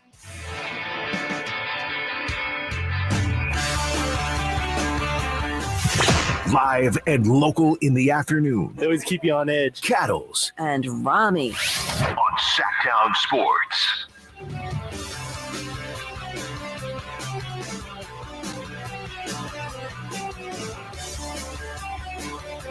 Rafael Barlow will talk draft with us in about 45 minutes. So we've rescheduled Rafael to 4:15. We'll talk Kings, draft targets, and some other stuff about the NBA draft, which, of course, is 3 weeks from tomorrow. Again, it's wild to think. Oh, snap. When you compare last year, right, and how we were talking about the draft and building up to the draft. And Ramie, you were not a part of the whole building up part because you started the week of the draft. Yes, I did. Man, we were at a fever pitch about that fourth pick. Every day, segment upon segment about the draft. This year, not much. Not much going on, which is a good thing. So we will have Rafael Barlow on the program. We'll talk draft with him again at 4:15, so about 45 minutes from right now. Meanwhile, Ramie, golf has looked pretty bad over the last day or so, but one entity has actually come out shining, and that is the Golf Channel. I saw a lot of people praising how the Golf Channel has covered the PGA LIV Golf merger. And it would be real easy for them to softball this thing. You know, Kid Glove it. Do you remember the NFL Network Yes, with Deshaun Watson? Oh, boy, do I. Yes. I think you got a Deshaun Watson segment once a week on the NFL Network. Back burner topic. They squeezed it in at some ridiculous time at the end of a show. By the way, Deshaun Watson. Oh, this thing happened with Deshaun Watson today. Yeah. Everybody have a good night. Jimmy Haslam's great. Awesome. The Haslam family. God bless him. But the Golf Channel, again, according to a lot of people, I have not watched the second of the Golf Channel, but I've seen it on Twitter universally over the last day or so that they've done a tremendous job. And part of that is asking the right questions and asking the hard questions. And PGA Commissioner Jay Monahan was on the Golf Channel today, I believe, right? This morning, was it? This was this morning. And he was asked about 9/11 because, as we mentioned yesterday, Jay Monahan, again, commissioner of the PGA, last year when he was attacking and going after all the golfers for joining LIV Golf and talking about we're not going to take money, blah, blah, all that garbage. He also included 9/11. He invoked the names of 9/11 families. And now you turn back and you do what you did. So Monahan was asked about that on the Golf Channel, and here was his, I guess I would say, attempt at answering it. Well, I read Terry's comments. I obviously acknowledge her loss and completely understand her position. And to the question that you were just asking, I think about the fact that I allowed confidentiality to prevail here. And in allowing confidentiality to prevail, I did not communicate to very important constituents, including the families of 9/11. And I regret that. I really do. But as we sit here today, I think it's important to reiterate that I feel like the move that we've made and how we move forward is in the best interest of our sport. We've eliminated those fractures. But for any difficulties I've caused on that front, again, I have to own that as well. And that comes back to communication. Can I translate? Sure. We chose money. Yeah. Right? He says, I put confidentiality before blah, blah, blah. Yeah, that was because you were thinking about all the money. And then when you signed the deal, despite using 9/11 victims' families as pawns in your public relations attack on Live Golf and telling the whole world how they were using blood money and ruining the sport, that when you finally took that money, you were admitting that they were nothing more than just that, than pawns, than tools for you to win this fight with Live Golf, that you ultimately took a bunch of money to settle and end the fight. That's what he just told you right there. When he says this is great for the sport after admitting I was a crappy human being. It's cool for golf, everybody. This is going to be great for golf. We're going to make a lot of money. This answer to me was fireable. Fireable offense. First, let's start here. This guy was completely unprepared to answer this question, which just tells you his utter lack of reality in what world he lives in. He did not think it was a matter of him just not believing they were going to ask that question because it was the Golf Channel. Maybe he thought he was going to be protected as the commissioner, or it's just ignorance. I don't know how you go on there and you're that not ready for that question. And you know what the giveaway is, because we're talk show hosts, Ramie. We know tap dancing. We know when you're thinking about something, you kind of utter some phrases to buy you some extra time. When you're asked a question and you say the question you were asking, for example, like Jay Monahan did, it means he's stalling. After you go,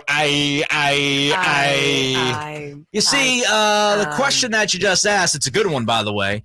But I do want to address that question, and I will address that question in just a few seconds. And thank you for having me on the show today. Like, stall, because you're completely unprepared for the question, and you have no idea what you're going to say. Boy was shook. Oh, he was shook. Now let's get back to what he said. That's embarrassing, dude. I regret that. I really do. My God. Now let's get to what he actually said. He missed the point. He's apologizing for not communicating to the families of those who lost loved ones in 9/11. Again, completely unaware of the reality.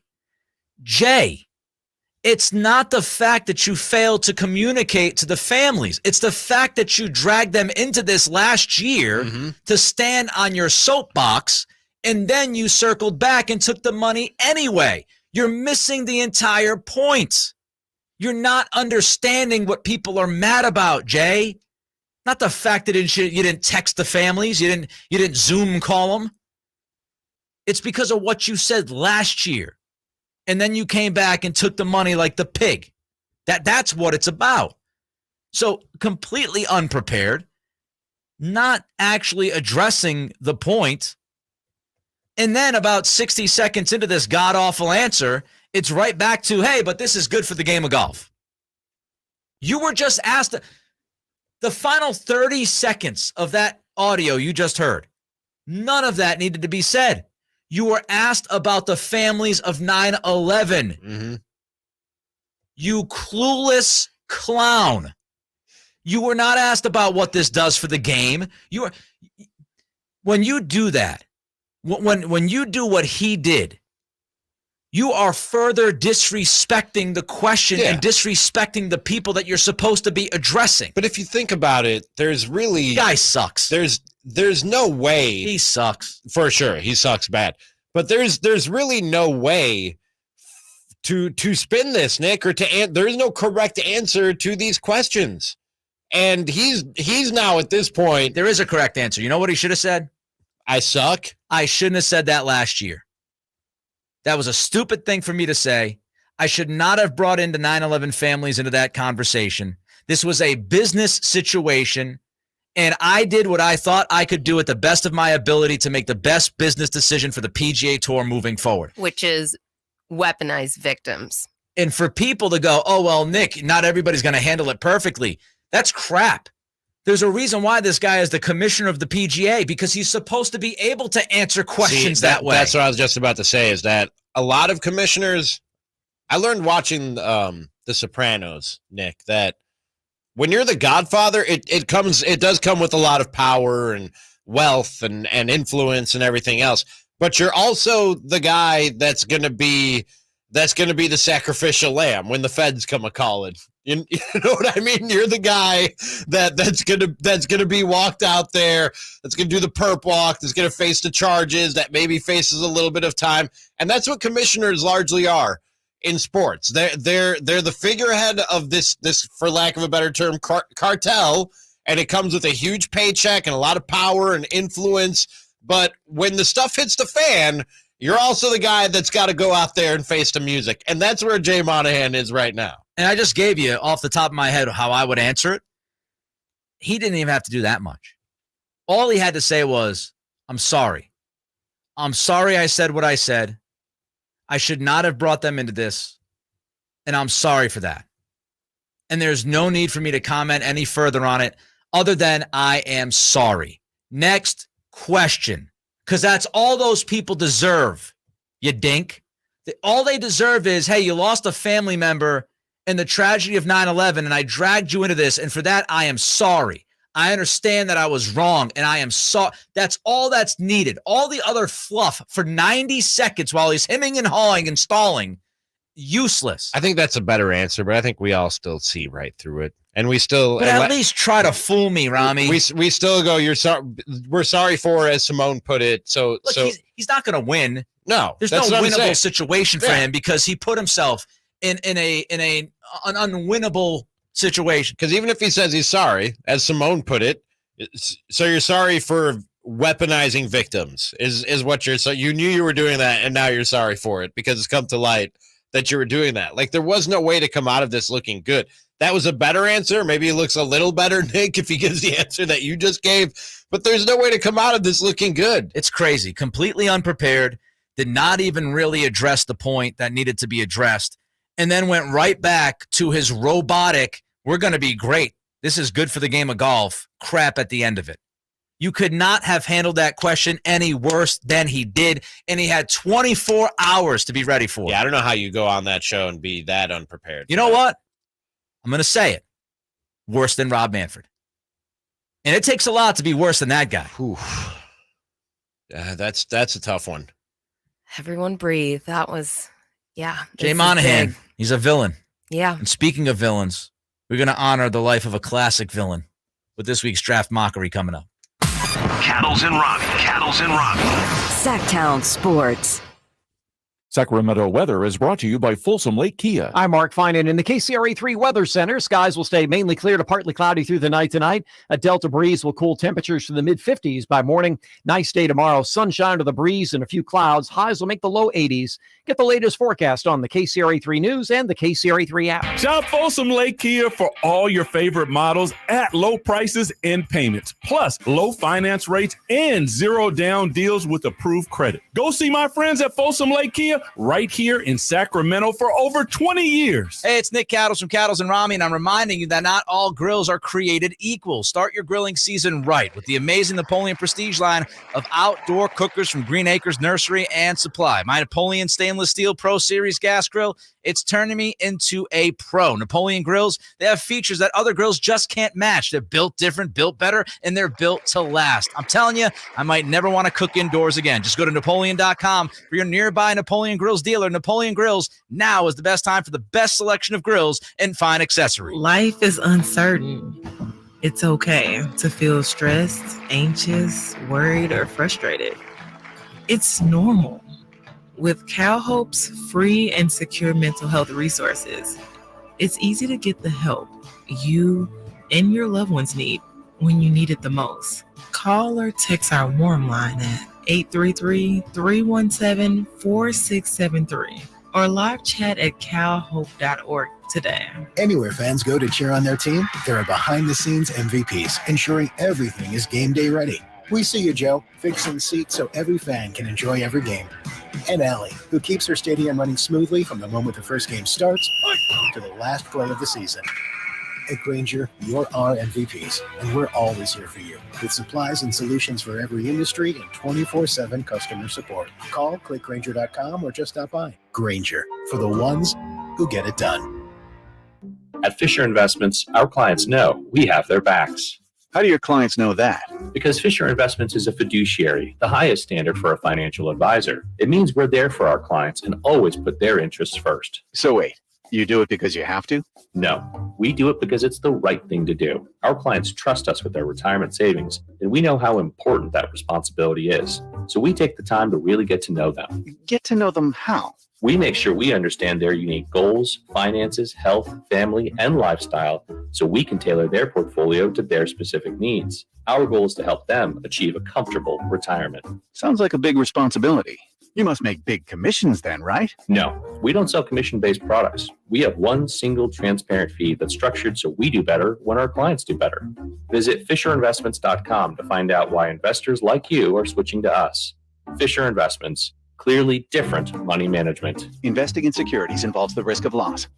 Greetings from M&S Auto on El Camino, just off the Cap City Freeway. And a big thanks to our repeat customers for letting us be your favorite car dealer. Repeat customers make us proud. M&S customers know that they're going to find the car, 4x4, or SUV they want. They'll get treated like family and save thousands. Whether you're a repeat customer or a first-time buyer, welcome. M&S Auto, the intelligent car buying experience. MSAutogroup.com. I'm Ken Korak with your Green and Gold Report, brought to you by Xfinity 10G, the next generation network. We're looking for silver linings in what has been a difficult year for the A's, and perhaps players the A's could build around for the future. What about first baseman Ryan Noda? As I'm recording this, among American League rookies, he's first in walks, he's first in on base at 403, and also third in OPS. Not bad for a Rule 5 selection this past offseason from the Dodgers.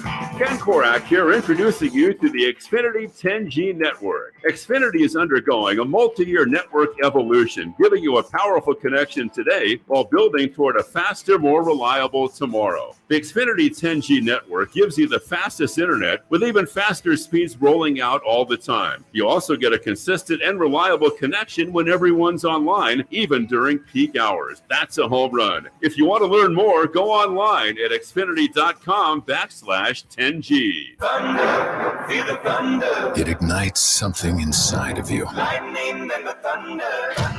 It's Thunder Valley's $20,000 20th anniversary cash giveaway. 5 winners on Friday and Saturday nights in June. One very lucky guest wins $20,000 guaranteed. See it, hear it, feel it. Thunder, feel the thunder. Lightning and the thunder. Thunder Valley Casino Resort. Feel the thunder.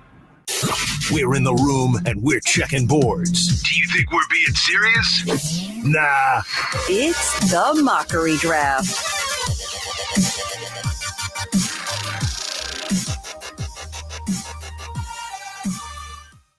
All right, let's get right to it.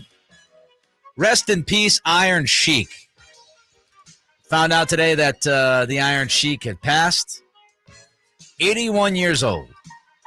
And Iron Sheik was just a fantastic Twitter follow, if anybody knew. We can't read most of his tweets on the air, but yeah. Yeah, if you knew, you knew. He was just tremendous. Tremendous. on social media. Nick, answer this for me because I've asked this to Verlad. He had someone operating his Twitter for him, or I believe so. I don't know if that's exactly what happened, but I mean, when they announced that he passed, somebody obviously, had tweeted a long message about it, and so maybe that's what it was. I've heard the Iron Sheik in a lot of interviews, mostly on the Howard Stern show. And if somebody was running his Twitter account for him, they were transcribing what he was saying or they were just very good at capturing the Sheik's voice. Maybe he would, maybe he would say it and they would tweet it or something. Exactly. Yeah. All right, so let's get to the draft mockery. In memory of the Iron Sheik, we're gonna go with the best/favorite wrestling heels. Your favorite wrestling heels, best favorite. Whatever you want to say. We got JJ leading off. Then we'll go to Ramie, then me, and then Simone. Go ahead, JJ. Yeah, this was, as you said last week, this was a difficult one for me because I'm not really up on wrestling. So you'll see a lot of these are going to be old school for me. I'm leading off with my guy, Ted DiBiase, the $1 Million Man. That's a good one. He's a first rounder for sure. Yes. First rounder, no doubt. $1 Million belt, man. Absolutely fantastic. I would literally, there's one thing I would still attach myself to wrestling to, and I would buy that $1 Million belt. That thing was sharp. It's a beauty. It is. An absolute beauty. All right, Ramie. This guy, I think he's the ultimate heel. He's a generational heel. It's Vince McMahon. Right? Isn't that the dude? He was pretty high on my list. He was near the top of my board. Mr. McMahon. He's the corporation, the boss. Like, who wouldn't want to? I love our bosses here, but who hasn't had a job where you haven't wanted to walk in and give your boss a stone cold stunner or a people's elbow or something? You know what I mean? He was such a huge part. Yeah, you can watch it happen. He was such a huge part of the rise of Stone Cold. Like, if you don't have the foil, if you don't have McMahon, then the Stone Cold character isn't as great as it was. Brian, Steve, Chad, I don't want to body slam any of you. Okay, so I've got to I've got to take one, and this was my top on the board. Look, for my money, greatest wrestler of all time, also known as the dirtiest player in the game. You got to go with Ric Flair. So Ric Flair. Ric Flair is my guy. See, this is JJ Epic heel, his battles with Dusty Rhodes. JJ, you were saying you don't really know wrestling. I think I'm probably somewhere right in between you and Nick. I know my breadth of knowledge is a little deeper than yours, but I was never a WCW guy. I didn't even know Ric Flair was a heel. Oh yeah. I thought he was a face. Dirtiest player all in the this game. Time. 4 Horsemen, heels all the way. Yeah. And I haven't really watched wrestling in a good, 10, 15 years at least. So more recent, modern stuff, I have no idea. And WCW, I have no idea. The thing for me real quick, Ric Flair is people love him so much that it's almost kind of tough to look at him as being not when he was a heel. I call him a bad guy. My bad, man. I'm elementary with my words. They love him. Many people love him now because he's 74 years old. But sure. And in his prime, when he was doing his thing, dirtiest player in the game. All right, Simone, you got back to back. Beautiful. So under these stipulations here, I guess we are not accepting Roman Reigns. He's a good guy. I'm taking him as a bad guy for what I've seen, right? I don't know. Fast and Are you Furious. accepting that as an answer? on this. What was it? Roman Reigns? Yes. Roman Reigns is Easy there, Marv Albert. Roman Reigns. Yes. Yes. That could be either so Marv talented. Albert or Ed McMahon, can it? He's so talented. Yes. He has to come home with me. Yes, you are correct, sir. Yeah, I mean, Roman Reigns, we're talking about somebody who has held the undisputed Universal Heavyweight Championship of the world for more than 1,000 straight days. Yes. Known as the Tribal Chief. Yes. And you should acknowledge him. Yes, Roman Reigns is. Is that the same one that's in Fast and Furious? Stop. I don't know. I don't watch Fast and Furious. No, I have no idea. Roman Reigns, yes. Absolutely. Very high on my list. I am also going to take Shaneri, the librarian, please. Who? I have no idea who that is. Good luck with that. I don't even know that one. Who is that? I've been coached a little bit. Shaneri, the librarian? Yeah. I think Verlad hoodwinked you. Yeah. I never heard of that. It's not landing how I want it to right now because I thought at least Nick would understand it. But I watched some videos. I thought it was really funny. He went out to Yang Yang Twins, the Whisper song, so I had to take. No, he's a real dude. I thought. I don't know. I know the librarian from like AEW, which I don't think is the one you're talking about. I thought you got catfished by Verlon and he just gave you the name of a fake wrestler to come on here and make a fool of yourself. But no, that's real. And I know that there's some other popular people coming, but I liked it. Okay. I liked what he was All serving. right, so this is very tough. I got a bunch of people on my list. I'm going to go because of the moment. I'm going to go with Hollywood Hulk Hogan because when he joined the NWO, everybody was aghast. That was shocking. That's the greatest heel turn in the history of wrestling. So I've got to put Hollywood Hulk Hogan on my list. So mad. I also asked Verlon if he's a bad guy, and he said no. Oh, he definitely was when he first went over sick. to WCW. You got to say Hollywood Hulk Hogan. Hollywood, not Hulk Hogan. Specifics? Hollywood Hulk Hogan was a different character. Yeah, Hulk altogether. Hogan was a face. Hulk Hogan was the biggest face in wrestling for a long time. But And I appreciate that clarification. when he Thank dropped the big leg and joined the NWO and announced the New World Order, brother. Wasn't this their thing? Brother. Or no, This. it was this. Oh yeah, this This. thing, the Playboy thing. Too sweet.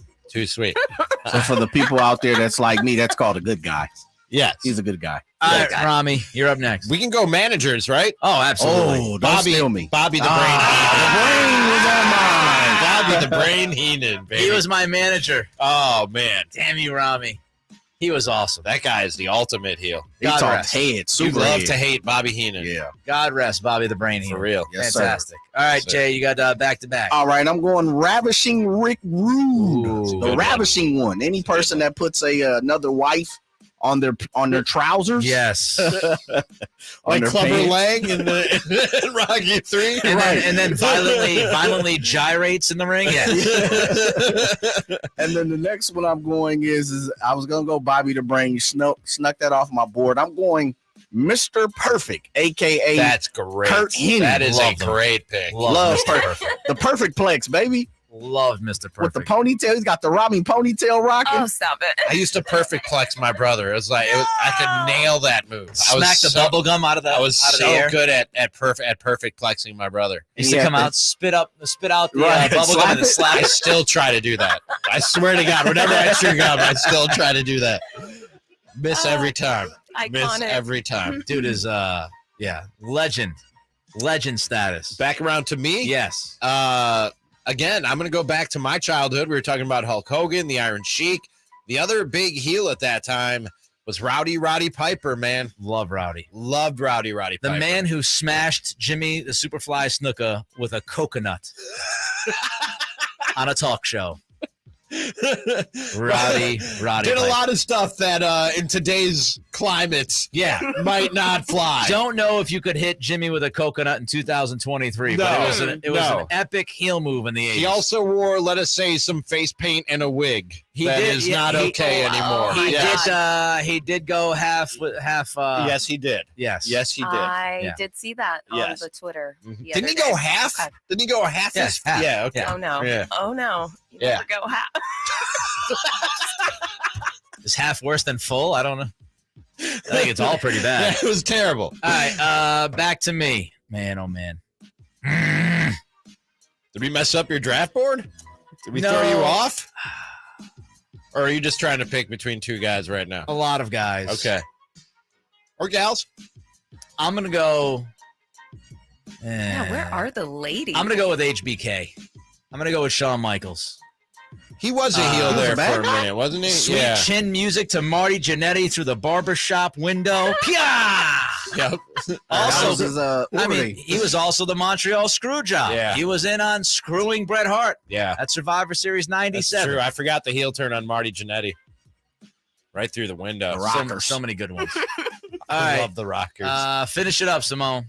All right. Do I get two or one? One. What do you got to? I'm torn. I will go with what I truly know, not someone I was introduced to today, with Chris Jericho.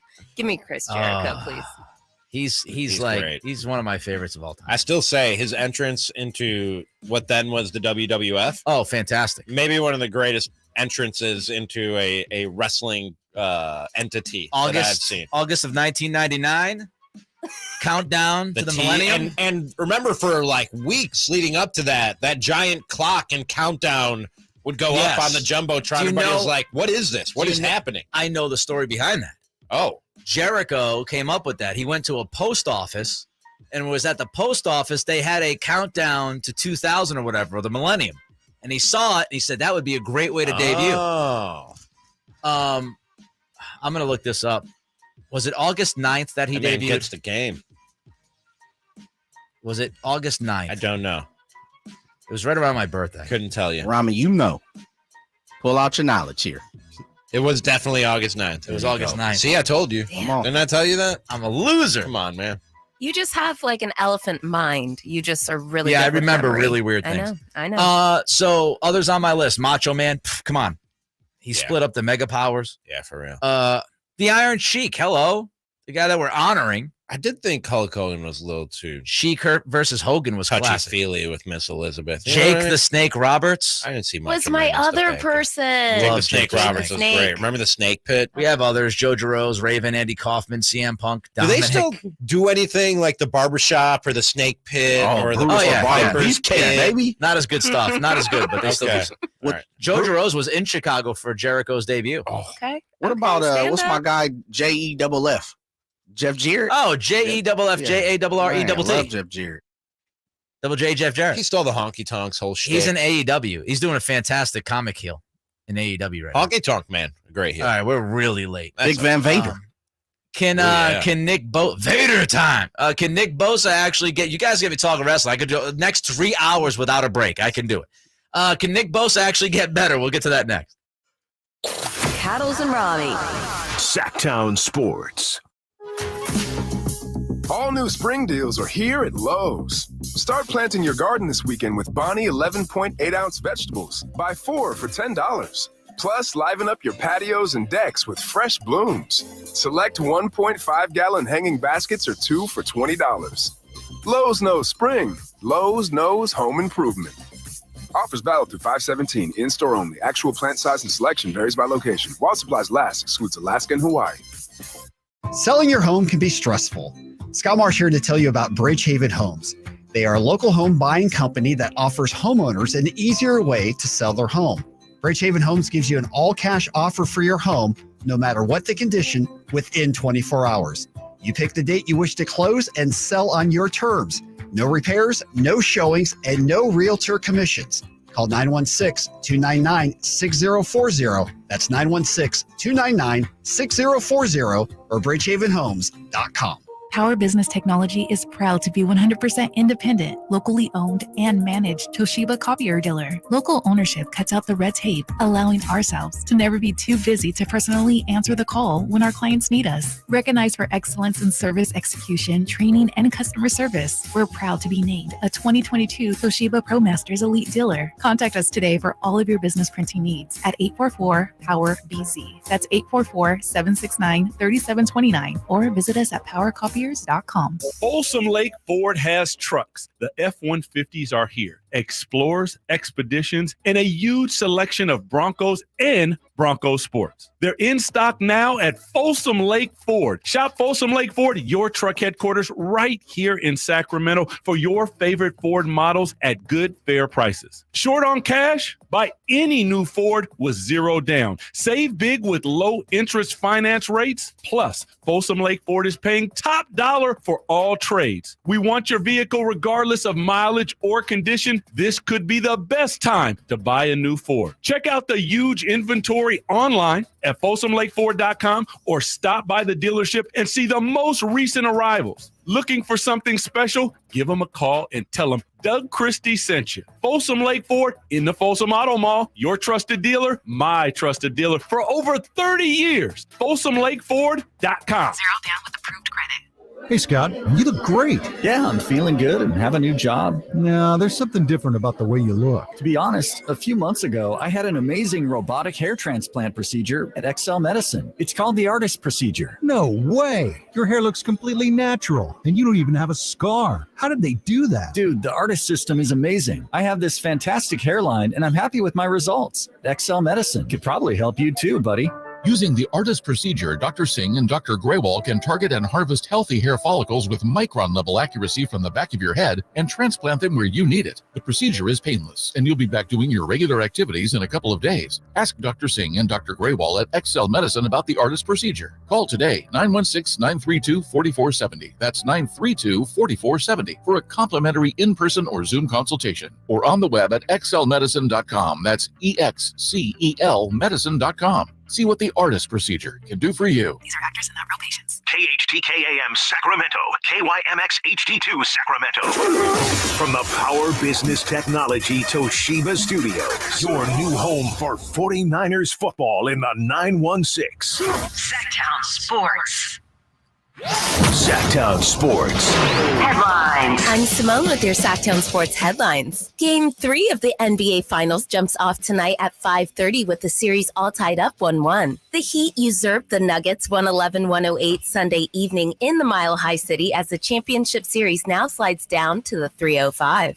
Little fun fact for you, when the NBA Finals are tied 1-1, the team that wins Game 3 goes on to win the title 80% of the time, a 32-8 record according to ESPN stats and info. So let's lace you up before tip-off. Big splash in the association away from the finals as the Phoenix Suns have notified star Chris Paul that he will be waived, making the future Hall of Famer one of the top free agents this offseason, league sources tell NBA insider Chris Haynes. Reactionary fallout from the controversial PGA LIV unification continues to litter the professional golf landscape. It's hard for me to not sit up here and feel somewhat like a sacrificial lamb. We're breaking down the ramifications of this unprecedented agreement throughout the show. For all things A's relocation, Niners minicamp, and NBA news and notes, tap into that Sactown Sports app or pull up on us at SactownSports.com.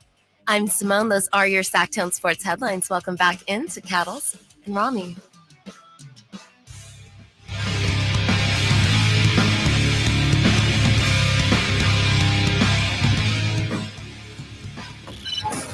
With you 1 mile at a time during the afternoon drive. Cattles and Ramie.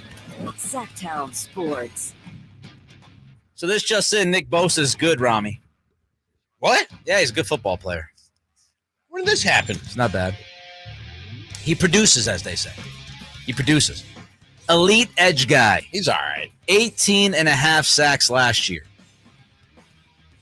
So Nick was with the media this week discussing his play, kind of what he's looking forward to, what he's focused on. And here was Bosa with the media talking about him improving. Just overall, there's improvements to be made at each facet of my game, and but most of the offseason is just preparing myself for a long year and making sure that my body's going to be able to take on the load of 21 games. So just taking days off. I'd say I've been taking a little more time to not forcing myself to push through things, or I'm learning my body every year. I'm making small tweaks, but I'm improving speed, strength. My body comp is probably similar. But yeah, just taking those days when I need them, and not forcing myself to push through when it's May or April or those months where if I push through something, it's kind of pointless at that point. Ramie, with how good Bosa is, do you think it's even possible that he can improve? Only in the sense that he could be healthier. Injuries have kept him out of games here and there throughout his NFL career. And he talked there about, tweaking his program and including maybe more rest and recovery days, especially if he's feeling something, to not push himself through that, especially in the offseason. That's smart. But outside of that, Nick, outside of just being healthier and more available, I don't know how this guy gets much better. He was already arguably the most impactful defensive player in the NFL last year when you look at what he did, and he was rewarded for that with the Defensive Player of the Year award. If anything, I think that while he might not look that much better, and his numbers, I don't know if they can get much better when you look at what he did for the 49ers last year, his impact could be greater felt. Yeah. With the Javon Hargrave signing, right? With Drake Jackson maybe taking that second-year leap, and just a deeper defensive line and fresher legs for guys to more frequently, more effectively, specifically Javon Hargrave and all the money that they gave him, taking advantage of the attention that a Nick Bosa gets from an opposing defense. I don't think teams are going to take their eye off Nick Bosa because of Javon Hargrave. You know what I mean? I think if you have to pick your poison, you're still saying put 2, if not 3 guys on old Bosa over there, and we'll take our chances with Hargrave. More times than not, I think that's probably the call that an opposing offensive coordinator or play caller is making. I don't know if he's that much better. His impact could be that much more felt if the guys around him are more effective in taking advantage of his presence. I think he could get better. I think he could get better. I think he could impact the game more. Yeah, because look, the one thing we talked about last year with Bosa was that he did not have a consistently impactful edge opposite of him. And I just think that I get your point about, coaches will still double. You can't double everybody. And so, yeah, maybe they would double Bosa and nobody else, but it really depends on the matchups, and it depends on, hey, are you weak on one side of the line? Are you weak on the interior? If you're going against this football team this year and you're looking at Hargrave and Armstead across from you and you're not comfortable or confident in your center or 2 guards, you're going to have some major issues, because in that kind of world, you would like to try to help those guys out. If you're doubling one of Hargrave and Armstead, then that's going to leave Bosa in a situation where he could be one-on-one on the edge. And if you have somebody opposite of Bosa, i.e. Drake Jackson, who's giving you some production, and he proves himself at the NFL level to be able to get at the quarterback, now you've got 4 guys. You've got 4 guys that can get to the quarterback at any time. And that, the overwhelming feel of that is what's going to get to offenses. Because at some point, you're going to be leaky. And if you start leaking and giving up sacks, then you got some big-time issues. And so I think the help that Bosa could get on the defensive line will help him be better individually and also bring that impact to the game. So I think he could get better. I also think, look, just by looking at pro athletes, Ramie, he's 26 years old, right? So he's going to be 26 in October. He still hasn't reached his prime. His prime is, he's probably about a year and a half before he hits his true athletic prime. And so if you think of it that way, if we're talking about a guy who, has yet to reach his prime. And, don't forget, 2020, he pretty much missed the entire season. Mm-hmm. So you could even say he's, 25 in some kind of sort of way, right? So in terms of mileage? Yeah. I mean, I still think he's young enough to improve. The defensive line, I think, is going to be better this year, which should make him even better. So I do think now it's all gradations, right?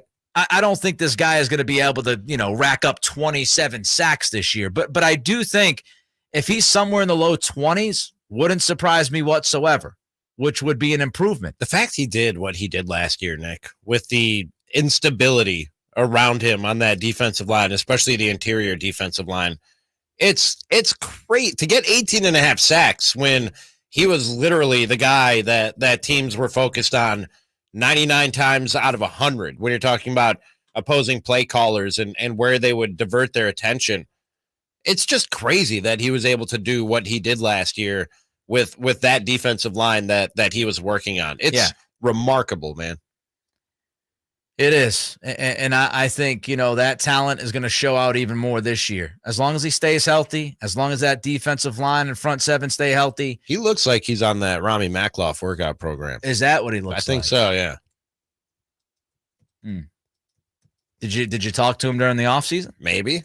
I don't disclose. Did you tell him that you hate his brother's face? Maybe. I would never. You didn't give any of the workout. You didn't give out any of the workout advice to Joey, did you? I hate your face, Joey.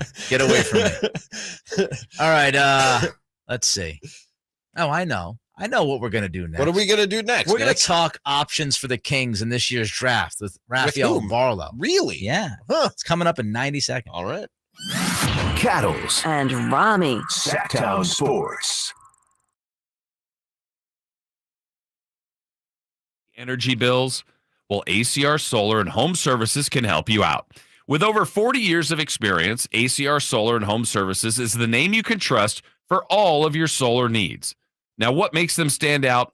Well, they handle everything in-house, so you don't have to deal with any third-party contractors. And they don't just offer a one-size-fits-all solution. ACR Solar and Home Services customizes every solar system to meet your unique needs, whether you're a homeowner or a business owner. But that's not all. ACR Solar and Home Services also offers additional services like roofing, battery backup, and pool solar. So they truly are your one-stop shop for all things solar. Don't wait any longer to take control of your energy bills. Contact ACR Solar and Home Services today and start saving big with solar power. Believe me, you won't regret it. So go to acrsolar.com to find out more. The King season might be over, but Sactown sports coverage never stops. It's probably one of the best starting points I could have had, starting in the NBA, Sacramento. Stay tuned all off-season to Sactown Sports and SactownSports.com for the latest Kings news.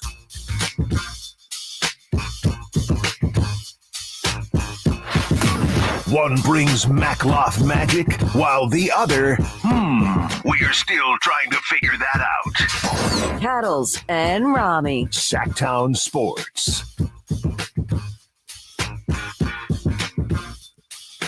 Of course, it's a vibrant thing. Come on. I love this song.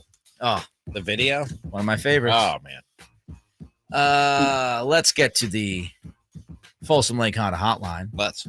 Folsom Lake Honda is, of course, your one-stop Honda shop. And joining us on that hotline is our friend Rafael Barlow, Director of Scouting at the NBA Big Board. Rafael, thank you for your time. It is much appreciated on this Wednesday, my friend. Let's start with Chris Murray, because he's somebody that a lot of people here in Sacramento have been mentioning. Compare his game to Keegan's, Rafael, for us, please. There's some similarities, obviously, because they're twins. I know one is right-handed, one is left-handed. I mean, obviously, Keegan is the better player, but I think that just the 1 year age difference could end up being like a 20 spots draft difference. And so, but I think Chris is good. I think the thing about Chris that a lot of people are underestimating is that you got a guy that's ready to come in to contribute right away. And by the end of his rookie year, you have him in his prime. So you're going to get some really good years out of him. Oh, I thought we lost him. We got you there? Yeah. So okay. Can you hear me? Yeah, got you. We got you now. Okay. So when you say it might cost him, 20 spots, when you talk about his age, are you saying that he just might be available when the Kings are on the board? I think so. I think that some teams are going to gamble on upside and guys that are younger. But I think that for Chris, I mean, the best situation for him is to go to a team that is looking for someone that can come in and contribute right away. So I think it's a strong possibility that he'll be available for Sacramento. Rafael Barlow is with us here on Cattles and Ramie, Sactown Sports on a Wednesday. Another guy that's been linked with the Kings, he came in recently to work out for them, Rafael, is Trace Jackson Davis from Indiana. What does he bring to the table as a player?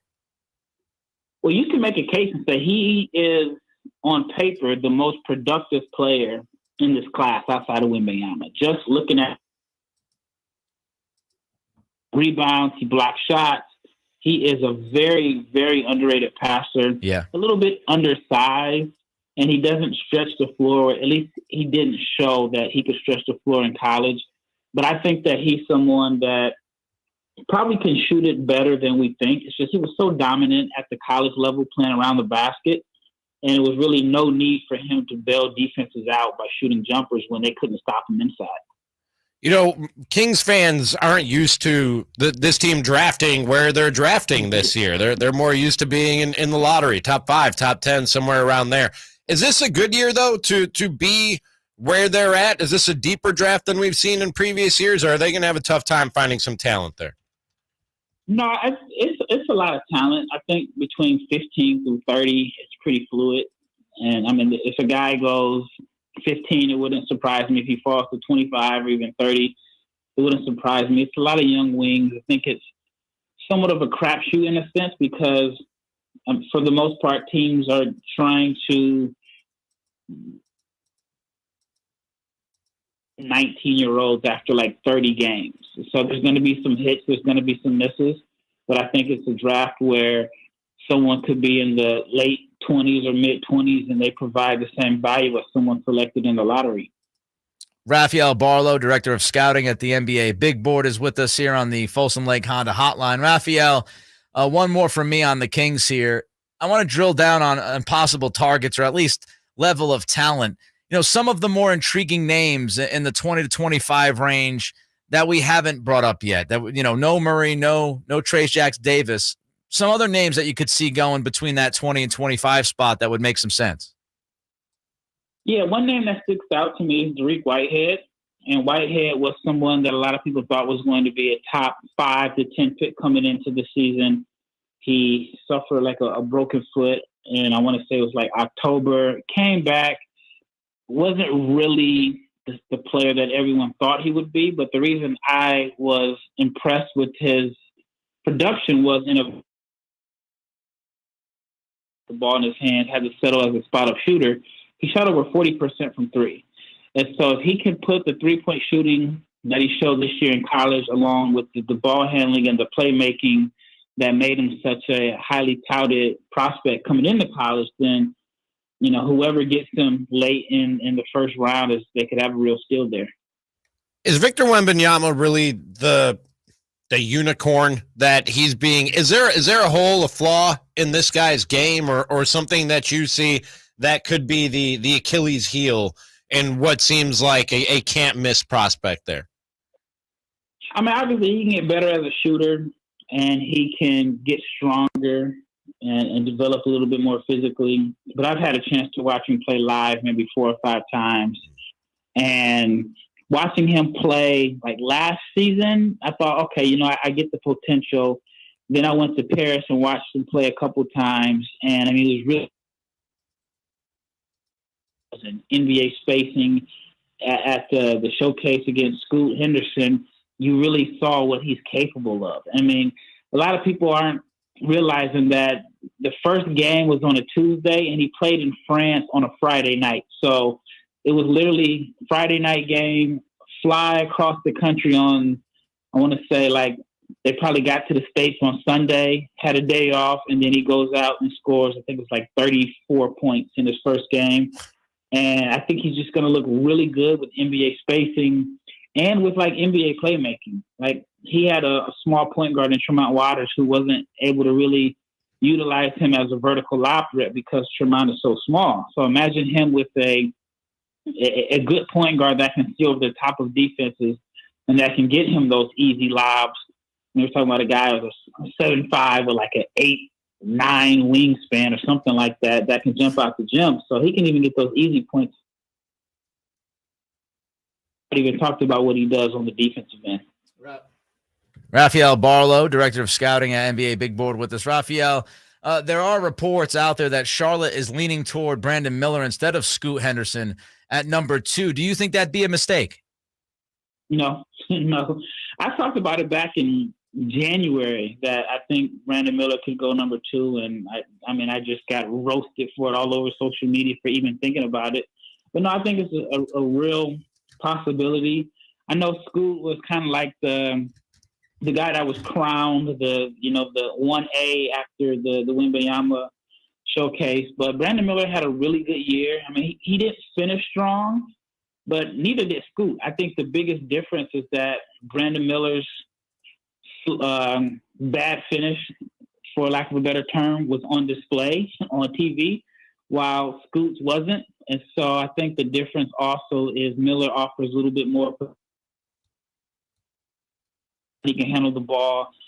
Shot 40% from 3 the majority of the season on like 7 attempts per game.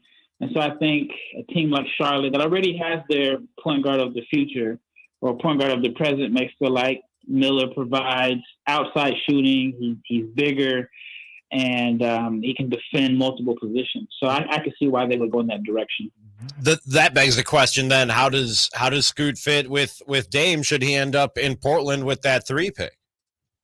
Honestly, man, Scoot was the biggest loser with the way the lottery results turned out. I mean, the ideal situation for him would have been, San Antonio or maybe Houston. But other than that, all the other teams really have a situation where he wasn't going to be the clear-cut primary ball handler from day one.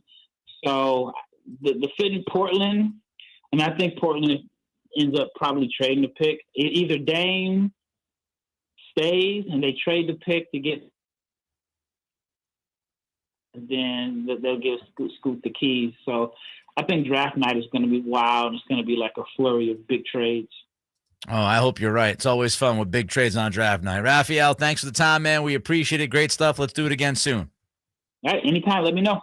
There goes Raphael Barlow, Director of Scouting at the NBA Big Board. So he would not be too surprised if Brendan Miller's the pick. And I think, the more we talk about the draft and the more we get into the idea of Charlotte having that second pick, it becomes, less and less of a surprise if Scoot doesn't go too, because again, the general kind of feel out there and the rumblings are that Scoot is not going to go in the top 2, that he's going to fall to 3 or maybe even further. And like Raphael said on the Folsom Lake Honda hotline just a moment ago, it gets really interesting, what Portland decides to do, because you're sitting there at 3 and you should land a game changer. And I was reading today that, Shaedon Sharpe is untouchable. Portland does not want to trade Shaedon Sharpe. They have absolutely zero plan of doing that. I can see why. So, you look at it, you go, okay, do we bring in another young guy, and do we use that 3rd pick, and do we trade Dame Lillard and get more picks and try to rebuild this thing, younger and kind of for the future? It's because you also now have to look at the CBA, the new CBA. Dame's going to be making $60+ million in a couple of years, man. You're going to be in some trouble as far as decision making goes, just based off of that Dame contract. So it's all very, very interesting. A lot of moving pieces. What could happen with Portland coming up in the draft? I like it. Yeah, man. I hope it's an explosive night, a fun night. I hope.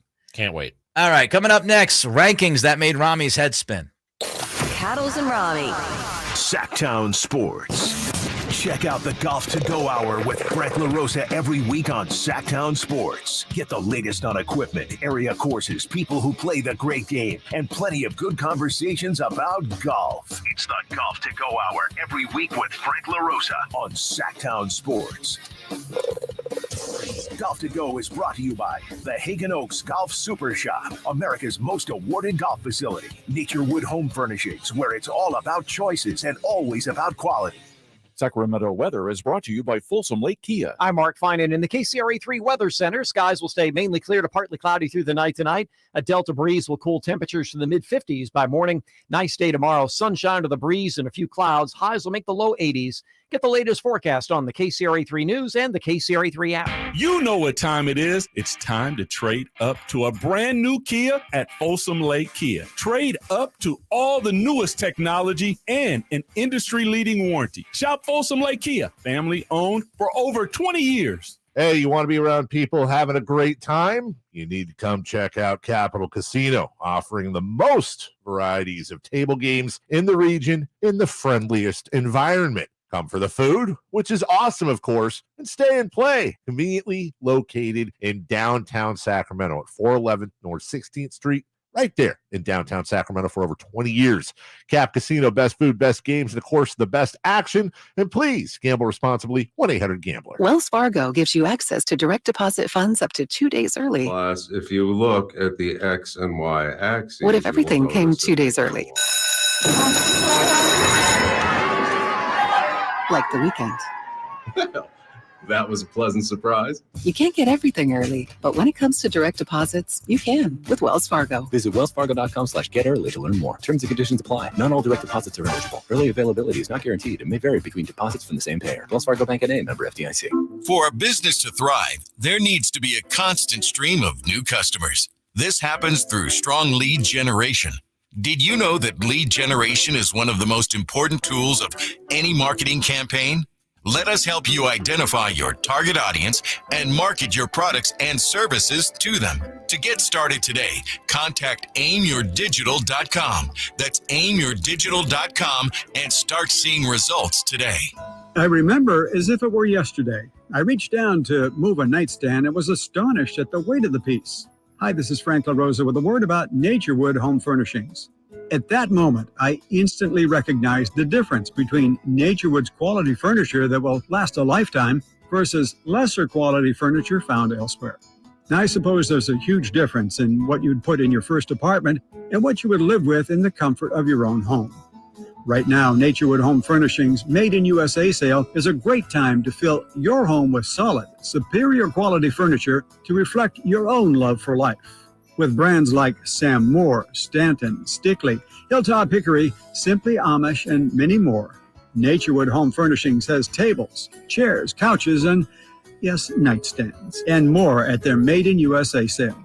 Find furniture that will be with you forever. Naturewood Home Furnishings, off Highway 50 at Hazel. Look for the water wheel.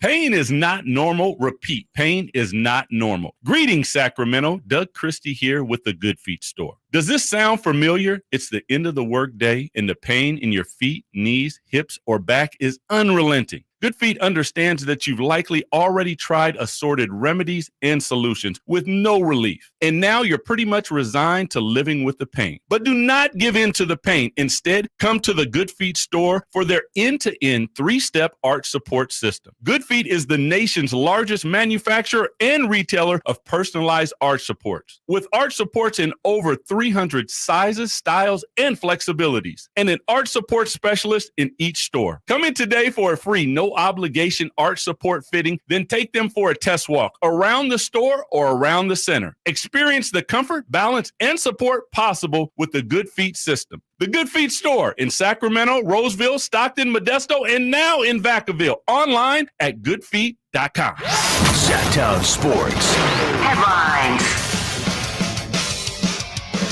I'm Simone with your Sactown Sports headlines. Game 3 of the NBA Finals jumps off tonight at 5:30 with the series all tied up 1-1. The Heat usurped the Nuggets 111-108 Sunday evening in the Mile High City as the championship series now slides down to the 305. Little fun fact for you, when the NBA Finals are tied 1-1, the team that wins Game 3 goes on to win the title 80% of the time, a 32-8 record according to ESPN stats and info. So let's lace you up before tip-off. Big splash in the association away from the finals as the Phoenix Suns have notified star Chris Paul that he will be waived, making the future Hall of Famer one of the top free agents this offseason, league sources tell NBA insider Chris Haynes. Reactionary fallout from the controversial PGA Live unification continues to litter the professional golf landscape. It's hard for me to not sit up here and feel somewhat like a sacrificial lamb. We're breaking down the ramifications of this unprecedented agreement throughout the show. For all things A's relocation, Niners minicamp, and NBA news and notes, tap into that Sactown Sports app or pull up on us at SactownSports.com. I'm Simone. Those are your Sactown Sports headlines. Welcome back into Cattles and Ramie. Oh, yeah, baby. You got to make it. Your afternoon home for Kings Talk and more. This is Cattles and Ramie on Sactown Sports.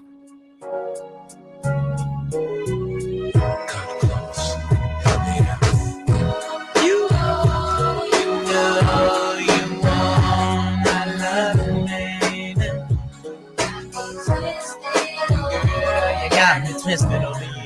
I always want to know when they're getting I got soul, baby. I got more than you know.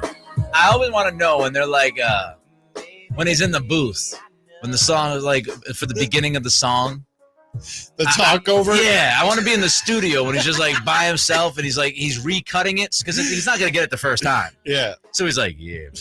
And they're like, no, go lower. Yeah, baby. No. Say it a little quicker. Yeah, baby. Like, how many times do you have to go through that? And is it off the top of his head? The best was... Is it just like, it's like acting out a scene. You're with the girl. You're in your living room. I want you to think of this. Wine on the table. Fireplace. Director, yeah. The wood. What's my motivation? You look in her eyes and you say what? The best was... What's going on, baby? Boys to Men would just do that mid-song. They'd just have an interlude where they'd just start... Yep. They'd stop the song to just talk in the middle of it. Girl, I know I was wrong. That's right, baby. I was so wrong to do that to you. You just put a literal love letter in the middle of a song. Not on rhythm, nothing. There's no melody to it, just middle of the song. Just decided to start talking. Did you guys get down with Jodeci as well? Yes. Okay. Of course. All right. I'm sorry. Kyle question. Did I'm we? sorry. Did we? We sure damn did. Yeah, baby. Bow with the body, bang, bang, diggy, diggy, diggy, down, down, down, diggy. What am I doing? What am I doing? It's a beautiful thing. That is a beautiful, beautiful thing. I was so matter of fact about it, too. So let's get back to sports.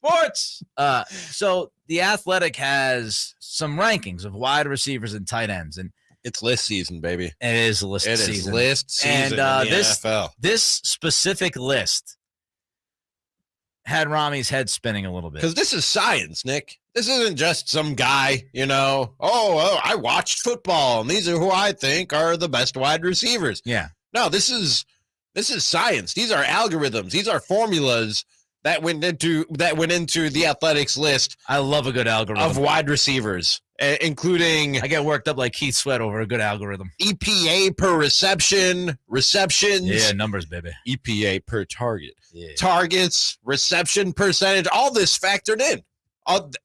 These are just numbers. They just fed the numbers into the machine, and the machine spit out its wide receiver rankings. And I opened it up, and I'm going, oh, well, we know the 49ers got a good wide receiver core, right? Of course we do. We know they do. Debo, Ayuk, and they have them in groups of 10. So they'll list like 1 through 10. Then there's a little write-up on those 10 guys, and then it's 11 through 20, a little write-up. And I just kept on. I was like, okay, they're not in 1 through 10. All right.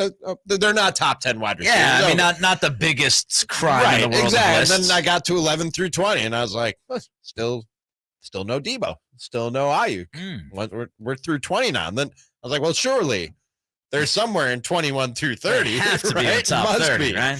Nope. We got all the way through. Now, George Kittle, he landed right there squarely at 25. There you go. 26. I'm sorry. 26. Got somebody on the list. Among wide receivers and tight ends, but still, I got through 30, nothing. 31 through 40, nothing. You had to get to the group of 51 through 60 to finally get to a 49ers wide receiver, and that was Brandon Ayuk, who was 58.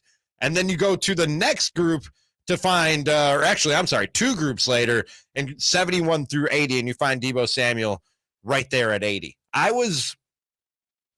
Now it's an off-season list, so I don't want to overstate this. I was as shocked as you could be by an off-season list when I went through this and saw him sitting at number 80. And again, there's no subjectivity to this. This isn't opinion-based. They just took a bunch of categories, numbers, statistics, fed them into an algorithm, and it says that the 49ers don't have a top 50 wide receiver, and Debo is around 80th in the league if in the rankings of wide receivers and tight ends. I find that hard to believe. That is outrageously comical. And look, maybe it's a little bit more justified because, as you said, it's just pumping numbers into a system and that system spitting out names for you. Because I wonder, when you look at lists like this, the first thing I ask is, well, are they considering the human element? Are they considering intangibles? Are they considering the context of this conversation? Did we not consider the fact that the Niners had 3 quarterbacks last year. Right. And how did that impact the play of your wide receivers? If you're comparing Brandon Ayuk to another receiver that has a top-notch quarterback, then that guy's numbers are going to be better than Ayuk's because he had better quarterback play. So how much, did that play a role? I'd have to say a considerable amount. It's significant. Brandon Ayuk was 22nd in the league in receptions last year. So he was just outside the top 20 in catches. And that was with the quarterback situation. I do not know how, outside of, just numbers. I don't know how you do not list him in at least the top 30 or so of receivers, because it's receivers and tight ends. So, I might buy 25 to 30 because you got to lump in Kelsey and other guys. But how about the depth of the weapons? Do they count? The depth of the weapons of a team. Like, it's easier to put up big numbers if you're one of 2 guys or the only guy who's getting a ton of targets. When you're somebody like Ayuk and Debo, you're battling each other. You're battling Kittle. You're battling CMC. There's a lot of stuff at work. So it is what it is. Another Niners note for you. Sam Darnold, Ramie, repped with the ones today. Oh, that's right. Whoa. What? You got some QB1 reps. Bang, Niner gang. There's your starting quarterback, Niner gang. Sam Darnold. Slow down now, Ramie. Nick, slowing down for me, please. Slow down. Well, we're not crowning anybody the starter on June 7th? I'm going to hit you with the Aaron Rodgers, RELAX, relax. Am I overreacting? Yes. I'm sorry. Am I being hyperbolic? You are. Oh. You're. I regret that. You're going a little too far, Ramie. Okay. Fair enough. A little too far. That's fair. Look. Are we not tracking who's getting the 1 reps every day? I'm not. You can if you'd like. I'm on QB Watch 24, baby. This is why Sammy signed a deal, right? This is why Sammy signed the 1-year deal. Sam signed the 1-year deal because he was told that I would imagine he's going to at least be able to compete for something. Mm-hmm. Now, what he's really going to compete for is keep his job and not, No, that's QB1 right there. That's QB1 right there. Brock Purdy. You show him some respect. Worked with the ones today. I'd make a wrestling joke, but it won't really land. So I won't do it. Try it. Nah. The effort's not even worth it, frankly. Okay. Especially not now. You know what? What? We've got something else to talk about that I do think. Do we know? The effort is worth it. What are we talking about? Ramie, does the United States have aliens in its possession? I mean, we go straight to the good stuff. We got a shocking revelation coming up next. Cattles and Ramie. Sactown Sports. Sactown Sports is Sacramento's new home for the San Francisco 49ers. Feels awesome. We deserve this. Let's go, Niners! Purdy. Purdy gonna throw, and it is Kittle in the back of the end zone. Samuel. Devo 10. Devo touchdown! And McCaffrey. Touchdown! CMC! They all live here on Sactown Sports. Your official home for 49ers football. Sacramento weather is brought to you by Bonnie. I'm Mark Finan in the KCRA3 Weather Center. Skies will stay mainly clear to partly cloudy through the night tonight. A delta breeze will cool temperatures to the mid-50s by morning. Nice day tomorrow. Sunshine to the breeze and a few clouds. Highs will make the low 80s. Get the latest forecast on the KCRA3 News and the KCRA3 app. A nice warm shower is not so nice if it doesn't drain like it should. Well, let's fix that right now. Get a sewer inspection, including mainline drain cabling and video analysis, just $97. Plumbing, sewer, electrical, heating, and air, Bonnie.com. Hey kids, it's Carmichael Dave from my good friends at Fire Wings, the perfect fast casual eating establishment for the entire family. A great place to enjoy all the ball games from all around the country with 21 delicious flavors to choose from. Bone in, bone out. For more convenience, order online. Go to firewings.com, find a location near you, grab that order online and tell them Carmichael Dave sent you. Fire Wings, hey, just wing it. If you're hiring, it can feel like trying to find a needle in a haystack. You can hope the right person comes along, or you can just use ZipRecruiter. Like Marco, president of operations at Telly Tires and Auto Centers. ZipRecruiter helps me find all the right people, even the most difficult jobs to fill. See why 4 out of 5 employers who post a job on ZipRecruiter get a quality candidate within the first day. Now try ZipRecruiter free at ZipRecruiter.com/free. ZipRecruiter.com/FREE. At Grainger, we're for the ones who pay attention to every little detail, the ones who fuss, tinker, and sweat the small stuff. Because you know the tiniest thing can make the biggest difference when it comes to keeping business moving. We get it. We're the same way, offering access to product experts to help you quickly and easily find what you need. So whatever your industry, you know you're always getting professional-grade products. Call, click Grainger.com, or just stop by. Grainger, for the ones who get it done. Here at the Almond Joy Factory, where tropical vibes abound, we use soft, fresh-tasting coconut. The crunchiest almonds and delicious chocolate candy. Ah, but do you know what our most important ingredient is? Sometimes you feel like a nut. Sometimes you don't. Almond Joy's got nuts and something even way better than that. Yes, Almond Joy is made with almonds and joy. You've heard all of his greatest hits.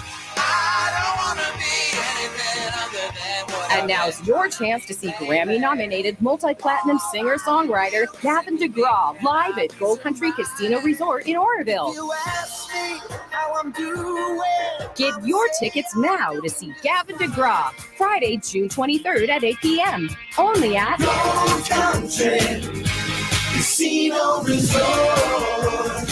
Must be 21 or older. Folsom Lake Ford has trucks. The F-150s are here. Explorers, Expeditions, and a huge selection of Broncos and Bronco Sports. They're in stock now at Folsom Lake Ford. Shop Folsom Lake Ford, your truck headquarters, right here in Sacramento for your favorite Ford models at good, fair prices. Short on cash? Buy any new Ford with zero down. Save big with low interest finance rates. Plus, Folsom Lake Ford is paying top dollar for all trades. We want your vehicle regardless of mileage or condition. This could be the best time to buy a new Ford. Check out the huge inventory online at FolsomLakeFord.com or stop by the dealership and see the most recent arrivals. Looking for something special? Give them a call and tell them Doug Christie sent you. Folsom Lake Ford in the Folsom Auto Mall, your trusted dealer, my trusted dealer for over 30 years. FolsomLakeFord.com. 0 down with approved credit.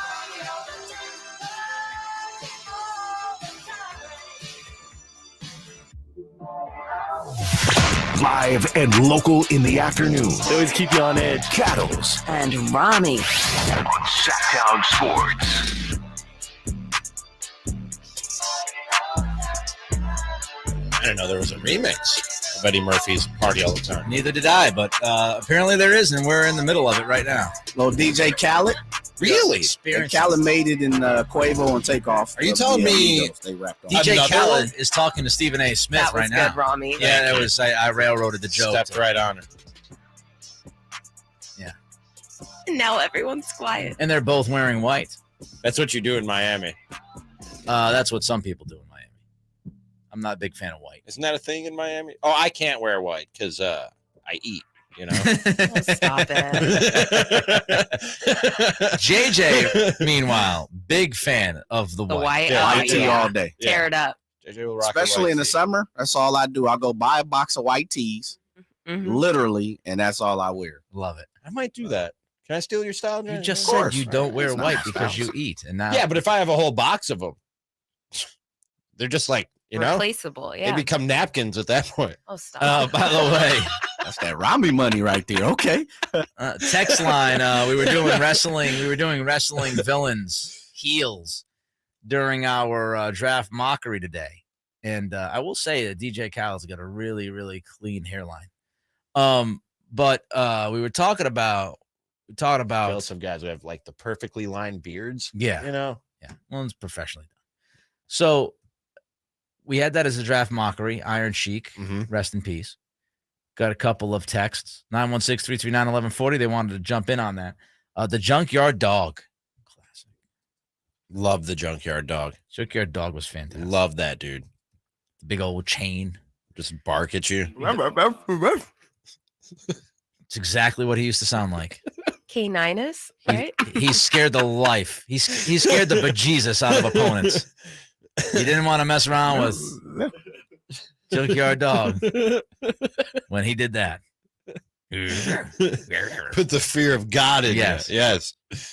Bad News Brown also, which led Ramie down the rabbit hole of trying to remember who Bad News Brown was. The name sounds familiar. And then I went and Googled him, and I was like, I don't remember this man. Like, only the name rings a bell. I was like, surely if I put a face to the name, I'll remember. But it did nothing. It did nothing for me. I have no recollection or memories of I Bad try News to Brown. give you some kind of description of him, black trunks and he had a terrible attitude. Yeah. Yeah, he was bad news. terrible. He was Yeah, bad news. Yeah. Bald, beard. African American. Yeah, I saw him. I saw the images of him. Legit badass in judo. I was like, oh, I don't remember this person. And I told you that Bad News Brown is historically known as one of the toughest men that had ever been in wrestling. Like legitimately. In real life. Yeah, not on the script. And there's a story about Bad News Brown quickly before we get to, of course, aliens. As we do. As we have to. Right. Yesterday was UFOs. We got to follow it up strong. There's a story that Andre the Giant, all the guys were on a bus, and Andre the Giant used a racial slur either towards Bad News Brown or in conversation. And Bad News Brown stood up, told the bus driver to stop the bus, pull to the side of the road, which the bus driver did. And Bad News walked up to Andre the Giant and said, let's take this outside the bus. I came on here ready for the smoke. You know what Andre did? Not a damn thing. Apologized? He sat there. Yeah. He did not move and then later apologized. That should tell you about Bad News Brown and how legit of a badass he was. Not many people said stuff to Andre, even if Andre said something outrageously racial. I didn't know Andre the Giant had that in him. I thought he was more a gentle giant. Look, I don't know. Everything I hear is sweet man. Well, that's a not so sweet story Guess about not. the Giant. Yeah. But Bad News Brown was ready to get that working, and Andre was like, I'll pass. Thanks. I'm good. I'll stay right here on the bus. Second thought, I'm fine right where I am. Don't really feel the need of getting off this bus. Don't feel like it. All right, let's get to aliens. So yesterday, we had this intelligence official, Dave Grush, who is now a whistleblower because he's telling the world about how the United States has UFOs in possession, intact non-human aircraft in their possession. And of course, the media has caught wind of this, and they went directly to the White House because you're going to get answers from there, of course. Oh, yeah. Always They're honest. telling us everything. Always honest. For That sure. big White House. Yes. Every administration. Just nothing but Nothing truth and honesty. Transparent. Yes. I mean, if I'm going to go to somebody to get the hard facts and truth of this world that is a politician. They wouldn't keep us, the American people, in the dark. The people up top. Of course not. The No. people up top are always, Yes. always moral and looking out for us. Yes. Yeah. Yeah. Always thinking of the little man. For and sure. a woman. Oh, yeah. 5 stars. I had to make sure I said woman or Simone was going to come in here and tackle me during the segment. Her eyes were going to roll into the back of her head. Yes. Bad News Brown. That's what we're going to start calling. I can totally be that. Simone was going to say, JJ, stop the show.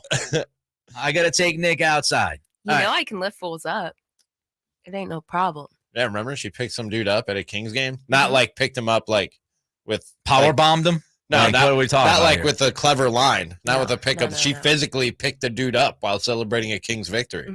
A large man. Remember, he commented on the YouTube page. He was like You were here for 6'2". that. Yeah. How do you, man. how do you Yeah. think he felt about that in the moment? Oh, God. Probably conflicted. Not great. I would say conflicted. Not great. We were celebrating. It was a happy moment. 5'3" Don't step Simone all comes over strolling this. over and picks you up. You gave me an extra inch. Did I? Aw. Yeah. There you go. All right. So, of course, the media was going to ask Press Secretary Karine Jean-Pierre about this revelation. And here's what happened. A report alleging that the U.S. military has been retrieving craft of non-human origin for at least several decades. Are we alone? And if we were not, would you even tell us? I would refer that question to the Department of Defense and let them answer that question for you. I ain't saying a damn thing. Could be. Yeah, that wasn't possible. That wasn't a denial. It's not a denial. I didn't hear a denial there. No. Like, Not- nope. no. Referring me to the Department of Defense, I'm I'm not okay. She could have easily said nope. Well, again, cock. You know what I mean? Department of Defense, again, just straight shooters, as we know. Oh, yeah, They will sure. tell There you. we'll get the answers. They will tell you precisely what is happening. For sure. So that was Karine Jean-Pierre with her greatest Dikembe Mutombo. And, of course, like, there's got to be more. And there is more, our friends. Here's Dave Grush again in his News Nation exclusive interview. At a high level from the US government is saying publicly, we are not alone. We're definitely not alone. Absolutely, the data points empirically that we're not alone, yeah.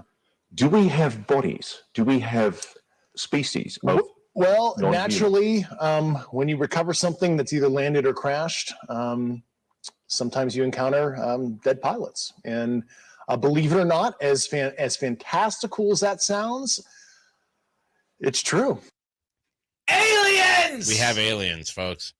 We have aliens. They're amongst us. By the way, for some reason, they're dead, but it's that much more chilling when in the British accent. He Yes. goes, we are not alone. Yes. You know, We are not alone. We are not alone. That's so creepy. But I mean, this was the first thought I had. This is the obvious follow-up when he tells us that. Yeah, good job by the interviewer. UFOs of non-human origin have landed. You go, well, were there any non-humans on those things? Like that is the.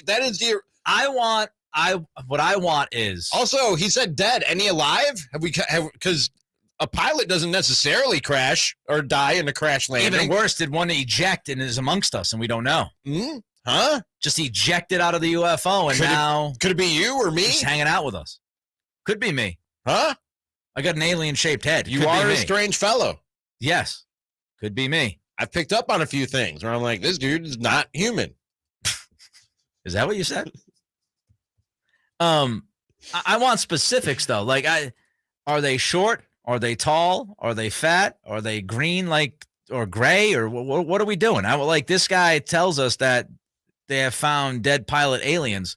What are these? Are they little what would be very funny is if these aliens are like a foot and a half tall. We've seen. He just got little aliens. Just on top of the monster. Like little tiny aliens just walking around. But again, even if they are that small, as Simone has shown us, powerful. They could still be very powerful. Yes. In that small package. You know what I mean? They could lift big men. They might have Jedi powers, Jedi-type powers. Like telepathic, just lift you up by raising their hand. Now I'm freaking You know what out. I mean? Now We don't know, man. We don't know. I demand pictures and videos. I mean, of these aliens. We've seen allegedly leaked Dead pics. or alive. We've seen allegedly leaked pics from Roswell of the bodies that they have there. Can we take all of these little foot and a half aliens and We make don't even know they're a foot and a half. This was an assertion listen. you made. Okay. They're a foot and a half. Okay. Can we get all these foot and a half aliens together and put them in one big museum display in DC? Put a spotlight on them and we could just go see the aliens? Would you rather fight 50 foot and a half aliens or 150-foot man? Which 150-foot man, because I might have a shot of at least outrunning them. If there's 50 little foot and a half aliens. Running a 50-foot one stride. Well, that takes 500 steps for you to cover one of his strides. You're not outrunning him. Pretending. It's a lot of math. I just have these little aliens grabbing me by the feet, just pulling me down. Yeah, 50 foot and a half tall aliens. You got 10 of them holding you down, 2 or 3 of them just beating you up. The little tiny alien hands holding your hands. I thought our shouting match over aliens yesterday was stupid. We've outdone ourselves is what we did here today. I want all of the 18-inch aliens hanging out. I was walking my dog last night. Put them all on a party bus. And for some reason, I just flashed back to you and me yelling at each other about aliens. You yelled at me. I don't know how much yelling I did. We both raised our voices. You yelled at me. And I was like, what was that? That's among the dumbest things I've done in my radio career. Circling back to the ejection button. Yes. Are we talking then we have parachutes? These aliens. You would think they have some sort of ejection mechanism, right? You would think. Ejectocito! I just have to. I'm sorry. You know what they look like because they're 18 inches. Like when they're in the sky. You want to go to the basketball games and they drop those little military guys? Yeah. That's what the With aliens the look like. Yeah. Little parachute, little 18-inch aliens. Yeah, the gnomes or whatever. Floating on down. Yeah. I like that. Put them on a party bus and just send them around Vegas. JJ, Simone, would you rather fight 50-foot-and-a-half tall aliens or 150-foot tall man? Which I one? think I'm taking the 50. The 50 aliens? The 50 aliens. You're for out of me. your mind. I don't know. No, that's Jay said same. Oh, so that means it's better it's that the way to go because Jay said it. Yes.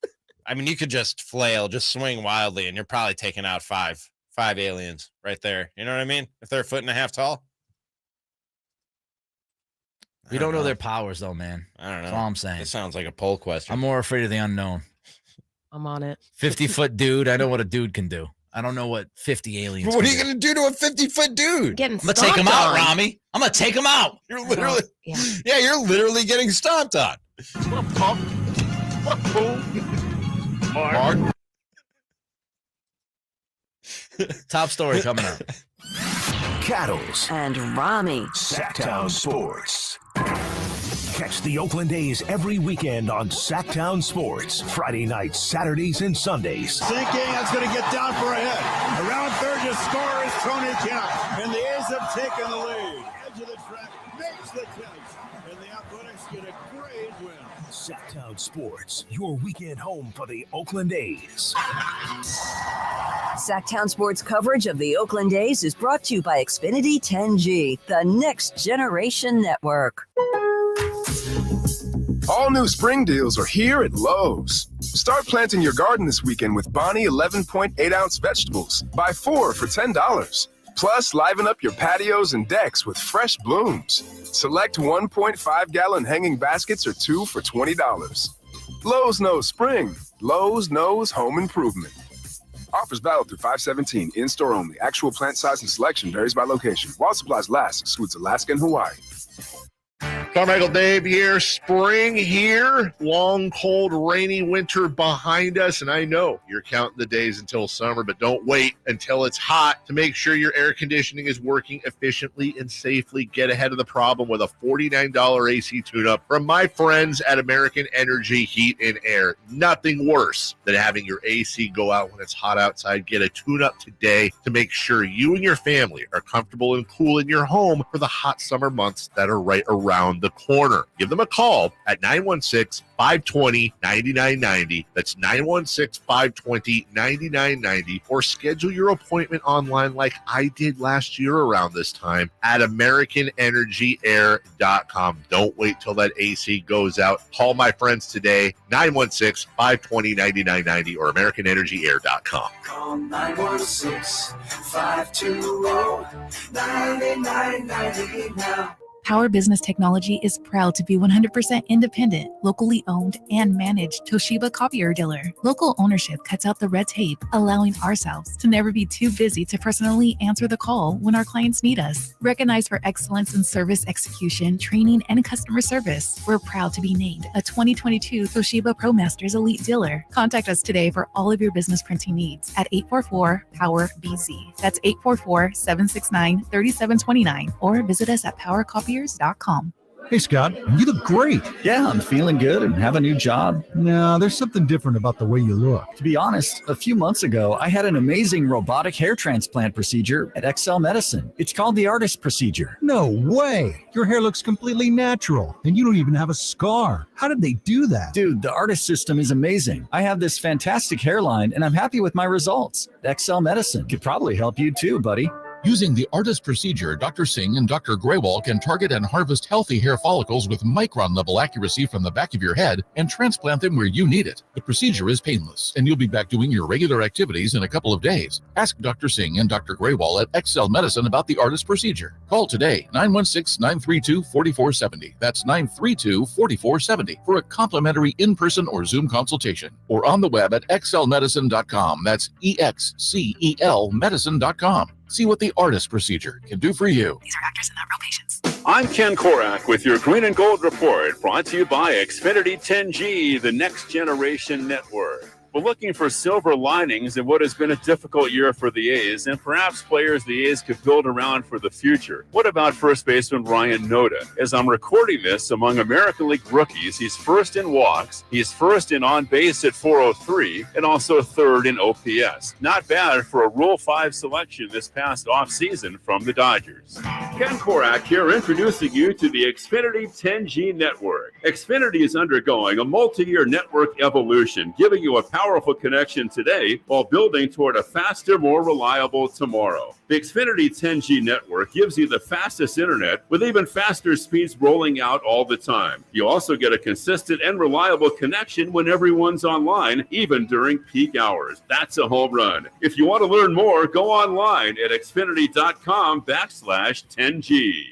Get to Acura of Stockton, where precision-crafted performance is at your fingertips. Elevate your driving experience with a vehicle that's built to impress. Acura of Stockton has a great selection of new Acuras and customer service that will exceed your expectations. And right now, lease a new Acura TLX, MDX, or Integra with low lease rates available. Take luxury to a whole new level in a new Acura from Acura of Stockton. See all our inventory and specials at AcuraofStockton.com. KHTKAM HD1 Sacramento, KYMX HD2 Sacramento. From the Power Business Technology Toshiba Studios. This is Sactown Sports. Sactown Sports. Headlines. I'm Simone with your Sactown Sports headlines. Game 3 of the NBA Finals jumps off tonight at 5:30 with the series all tied up 1-1. The Heat usurped the Nuggets 111-108 Sunday evening in the Mile High City as the championship series now slides down to the 305. Little fun fact for you, when the NBA Finals are tied 1-1, the team that wins Game 3 goes on to win the title 80% of the time, a 32-8 record according to ESPN stats and info. So let's lace you up before tip-off. Big splash in the association away from the finals as the Phoenix Suns have notified star Chris Paul that he will be waived, making the future Hall of Famer one of the top free agents this offseason,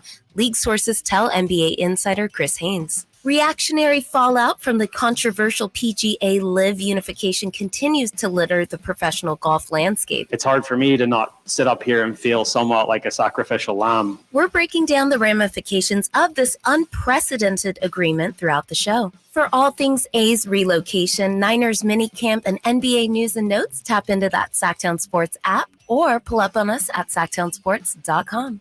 I'm Simone. Those are your Sactown Sports headlines. We got the top spot coming at you right now on Cattles and Ramie. Did you miss the headline and the top story of the day? Extra, read all about it. Don't worry, because we got you covered. This is how we do. It's the Cattles and Ramie Top Spot. All right, let's start with the news of the day because we've had lots of updates over the past 45 minutes to an hour that we have not gotten to. It's an ever-changing world, Nick Cattles. It is. So the news of the day in the sports world was that Chris Paul was going to be waived by the Phoenix Suns, making him officially a free agent. Not so fast. Yeah, this was from Chris Haynes earlier today, who tweeted out, Suns have notified Chris Paul that he will be waived, making the future Hall of Famer one of the top free agents this offseason. Haynes then followed that up by saying Paul plans to play several more years and is eager to help a team contend for a championship. But as Ramie said, hold up, wait a minute. There's more to this story. Pump those brakes. We found out that Brian Windhorst had already kind of had this conversation. I think it was on Zach Lowe's podcast. And Windhorst had mentioned, he did one of those Windhorst finger moment things, right? He had one of those moments. And he mentioned that Chris Paul could end up being released, and then that the Suns would then re-sign Chris Paul for less money, but keep him on the team. So, with that as a backdrop, Shams Charania has now written a story about Chris Paul, and he says that the Suns and Paul are exploring multiple options, including a trade, releasing him and stretching his contract, or guess what? Waiving and re-signing him in free agency. Then you had Adrian Wojnarowski jump in. And Woj says that Chris Paul wants to return to the Suns. and he wants to partner with his close friend Devin Booker and Kevin Durant. John Gambadoro from our friend Bonneville Station down there in Phoenix, he tweeted out, and there's nobody, I'm telling you, he's tied in. John Gambadoro gets pretty much everything Suns related correct. He don't miss. He tweets out just a little while ago that the Chris Haynes report is false. The Suns are having discussions about Chris Paul's future, but they have not made a decision as of this time. And then Woj also reports that one of the options the Suns are exploring, Ramie, is packaging CP3 along with DeAndre Ayton together in a trade. Okay. There's a lot going on. What is true is my question. There's a lot going on.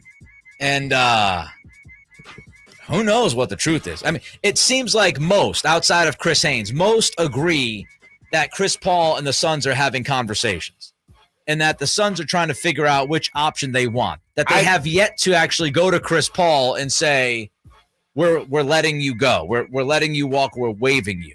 So that's the part of the Chris Haynes report that seems like it could be off. I'm going to create a really fluid, just loosey-goosey headline. Okay. Loosey-goosey headline for this whole situation because I'm not quite sure what I should be telling the good people I don't either. I don't think there's hard news here. All of this now is just conflicting reports. Okay, I received that. By the way, all reliable sources. Yes. Chris Haynes, as rock solid as they come in NBA reporting. Really good. When you sent me in our little Slack, I didn't know what to deal with that. I just put a question mark. I'm like, wait, what is going on? Yeah, and then you got Gambo, Conflicting reports. who's as locked in, and like we said, as anybody. Obviously, Windhorst and Shams and Woe. Like these are some of the heaviest hitters in the NBA reporting game. All have very solid sources, and all seem to be getting different stories. Not a lot of news today in the sports world. That's a good thing. What is happening? Here's the bit of information that's critical with all of this, and that is when they have to make this decision. You know, Roy Seeley in the chat, youtube.com, Sactown Sports 1140, give us that thumbs up, says nothing's happening until after the draft. Well, something could happen during the draft.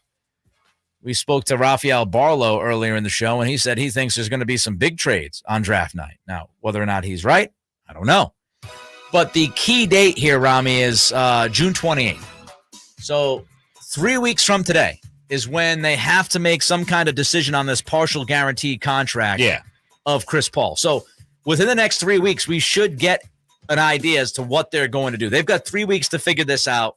It sounds like, maybe Chris Haynes jumped the gun a little bit. Maybe he didn't. I remember Chris Haynes. I remember it clearly because it was about the Celtics. But I remember when he got the news that Gordon Hayward was signing with the Celtics like 12, 13 hours, I think, before anybody else did. And people were questioning Haynes, but he ended up being right. So maybe Haynes is right. Maybe the Suns are kind of, getting to these other reporters saying, no, wait a minute. This could be a simple situation where maybe Chris Paul said something to Haynes. Maybe Chris Paul's agent said something to Haynes. I want to go back to how did Chris Haynes originally word it? I want to go back to the original tweet reporting it. What? Phoenix Suns have notified Chris Paul that he will be waived. That he will be. Yes. Okay. So he hasn't been yet. No, he hasn't been waived yet. And he can't yet. be, I guess. The offseason calendar hasn't started yet. So maybe they're telling him, look, if we can't work out a trade, I'm just trying to piece together the various reports. Yeah. Of Gambo, Windhorst, and Chris Haynes. Maybe they've told him, hey, we are shopping you along with DeAndre Ayton. That goes along with the Adrian Wojnarowski report, right? Yep. But if we don't, then we'll probably release you by, what was the date you said, June 28th? Yes, 3 weeks from today. And if we do that, maybe we can talk about bringing you back at a cheaper price. Wow. That way, putting the pieces together like that makes all three of these guys right. Does it not? Beautiful tapestry you've created here. A roadmap. Maybe somebody got this to Chris Haynes to try to create some leverage for CP3. Possibly. And put some pressure on Phoenix. or put some pressure on some other team that might be thinking of trading for Chris Paul. I love that it's already June 7th, and we already have this much fuel for our NBA rumor and speculation wagon. Kyrie thing this week. We got CP3 chugging right along. We got a full tank. I mean, we're still, just over 3 weeks away from the draft. Wait until the draft. We get closer to the draft, baby. Feels great, baby. Feels great. Love it. So that's the top story of the day. CP3. Has he been waived? Is he going to be waived? Do they want to waive him? We'll have to wait and see. And we had a text here. Text says, can the Suns waive Paul and then re-sign him for much cheaper? Yes, I just think he has to clear waivers and all that good stuff. So I do think there is a way. And that's what Brian Windhorst had said before any of this was mentioned, that he thought that was the plan, which tells me that somebody's been talking about that. Brian Windhorst didn't just wake up and create that scenario. Somebody told him and start doing this. Yeah, just pointing his with those fingers. Somebody had to tell Windy that was an option that they have. I don't know if they told him it's been discussed already, but somebody put that on his radar. So we'll see what happens. Kind of wild. We're talking about a guy who's like 38, 39 and couldn't finish the playoffs this year. It's like, I mean, he might play 40 games next year. Speaking of kind of wild, I'm looking up at the TV now. I'm very easily distracted. And the steeplechase is going. It's one of the weirdest events in sports. Like, it's cross country. Yes. With hurdles. Yes. And then some of the hurdles, giant hurdles, by the way, have a body of water on the other side. And you just got to run through water. Like, it's it's a mixture of marathon race and like horse racing, the little horse competition, equestrian, when they jump over the little pools. But they thought of this. Who was like, all right, cross country race, hear me out. But instead of just running, giant hurdles, and some of those hurdles are going to include a pool. You're just going to have to run through a pool. Like, make it wet. I wish the little pool though. I wish they actually made it 6 feet deep. So when a person if he falls short, if he falls into the pool, he falls into the pool. Then they have to drag themselves back out. Now they're so fully soaked and they got to keep running. This and which one is the one where they're on skis and then they stop and shoot targets? Yes. Those two events are just the weirdest events in the world of sports to me. Just random combinations of other events. The hurdle size is something spectacular, by the way. It's giant hurdle. They're horse hurdles. They are right. They're horse hurdles. This is horse. This is equestrian human style. That's what this is. They should put a smaller person. I just saw what you guys are talking about. They're huge. It's above their belly button. Are you watching it? Oh my God. Because water's coming up, I think. Okay. Yeah, they're about to run through. There we go. They're all running through a pool now. So feet are all wet. It's getting irritating. How do you keep running with wet feet like that? There's so many blisters. Platypus. What are we doing here?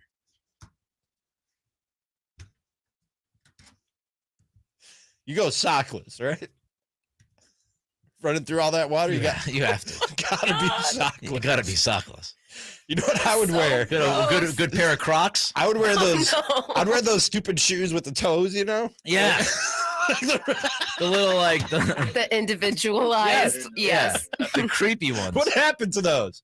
I don't see anybody wearing those. Are they? Just like aliens. I don't see anybody wearing those. The only people that were wearing them was people that do human equestrian. Wasn't a big market for it. It's so weird. Wait, it's the weirdest Nick, event. time out. I did equestrian. Did you? Yes. Really? Oh my God. I told you this. I could see Ramie Simone last week with Whitey. He asked me what sports I did. Oh yeah, I forgot about that. With your Princess Leia haircut. Did you wear the beige leggings that they all wear? No.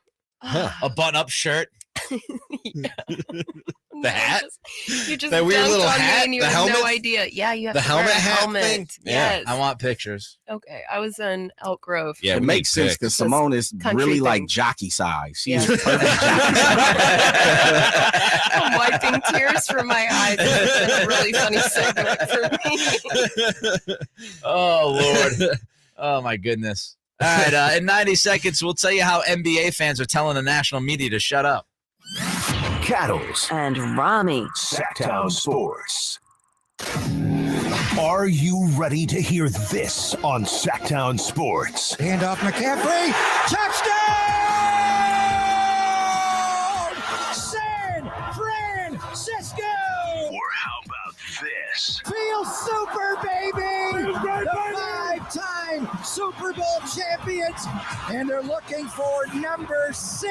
Catch every Niners game during the 2023 season. On your home for the 49ers. Sactown Sports. Hey, it's Nick Cattles from Cattles and Ramie, and I'm reminding you that not all grills are created equal. Start your grilling season right with the amazing Napoleon Prestige line of outdoor cookers from Green Acres Nursery and Supply. My Napoleon Stainless Steel Pro Series gas grill, it's turning me into a pro. Napoleon grills, they have features that other grills just can't match. They're built different, built better, and they're built to last. I'm telling you, I might never want to cook indoors again. Just go to Napoleon.com for your nearby Napoleon Grills dealer. Napoleon Grills, now is the best time for the best selection of grills and fine accessories. I'm Kareem Abdul-Jabbar. I learned about atrial fibrillation the hard way. My symptoms would come and go. Shortness of breath, fatigue. I kept going.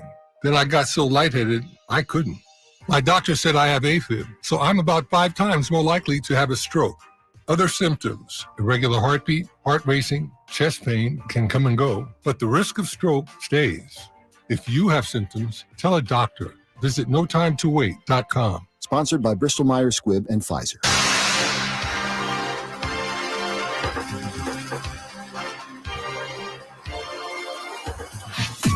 One brings Makloff magic, while the other, we're still trying to figure that out. Cattles and Ramie. Sactown Sports. You know, they jump over the giant hurdle. They don't really jump over it when it's the water time. They jump and they land on it with one foot, and then they step over it. Yeah. Huh.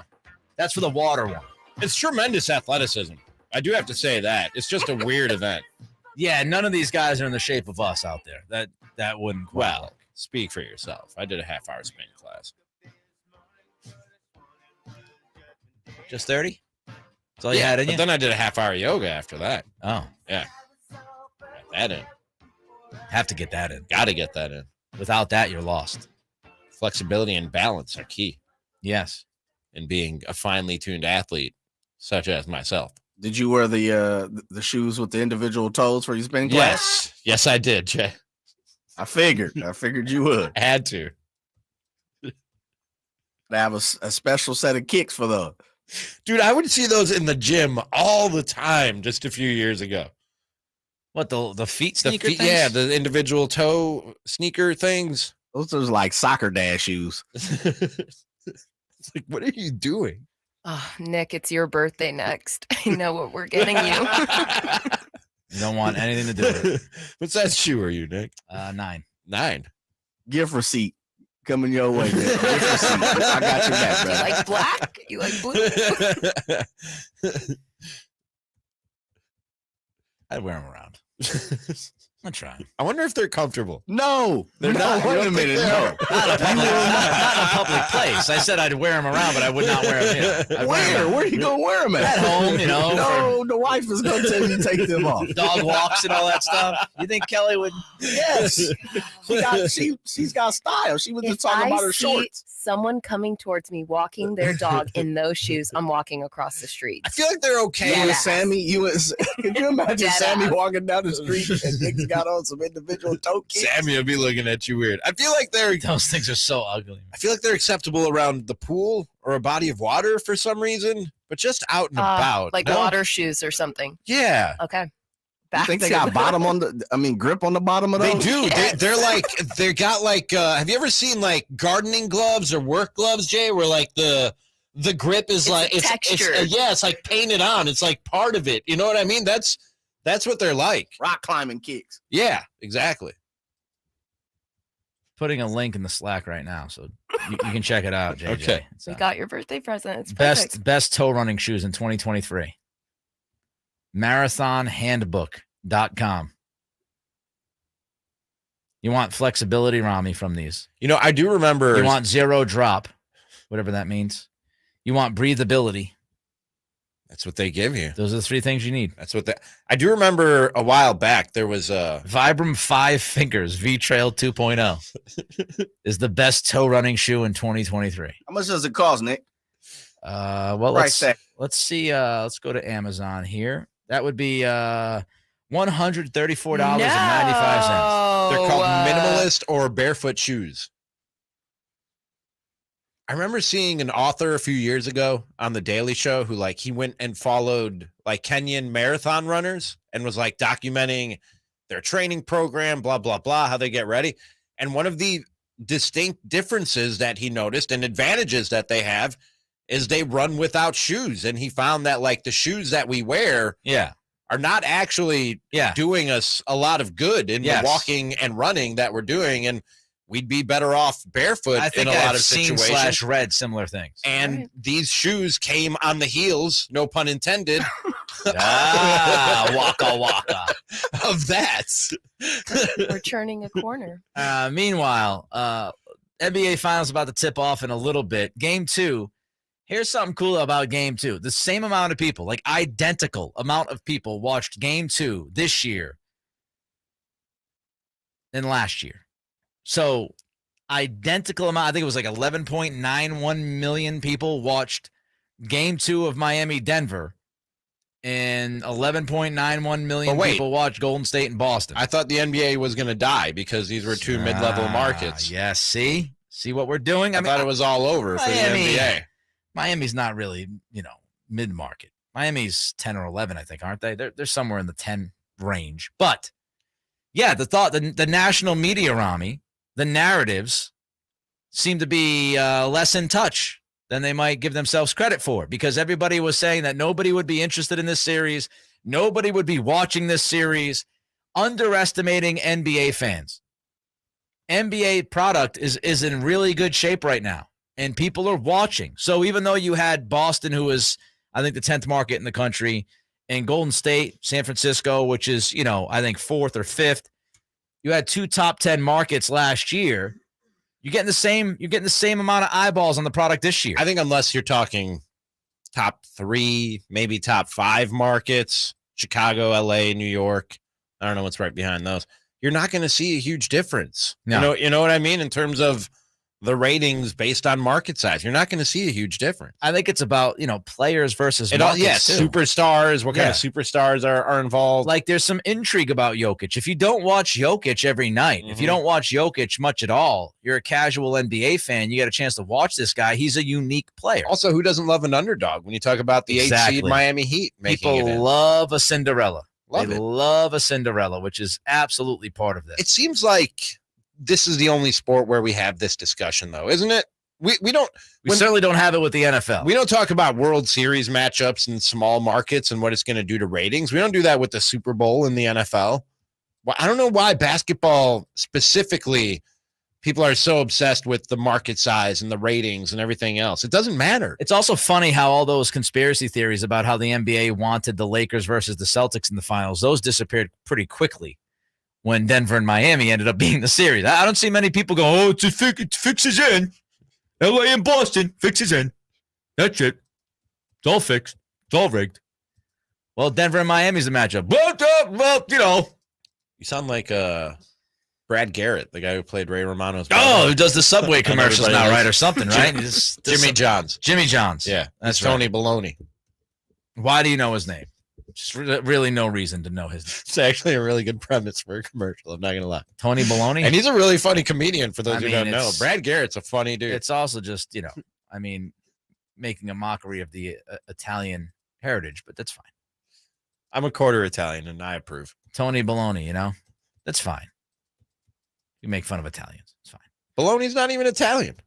You don't think they're trying to do the Tony Baloney Italian mobster kind of guy? Oh, no, he's definitely doing okay. that. Well, thank you. For sure. Thank you.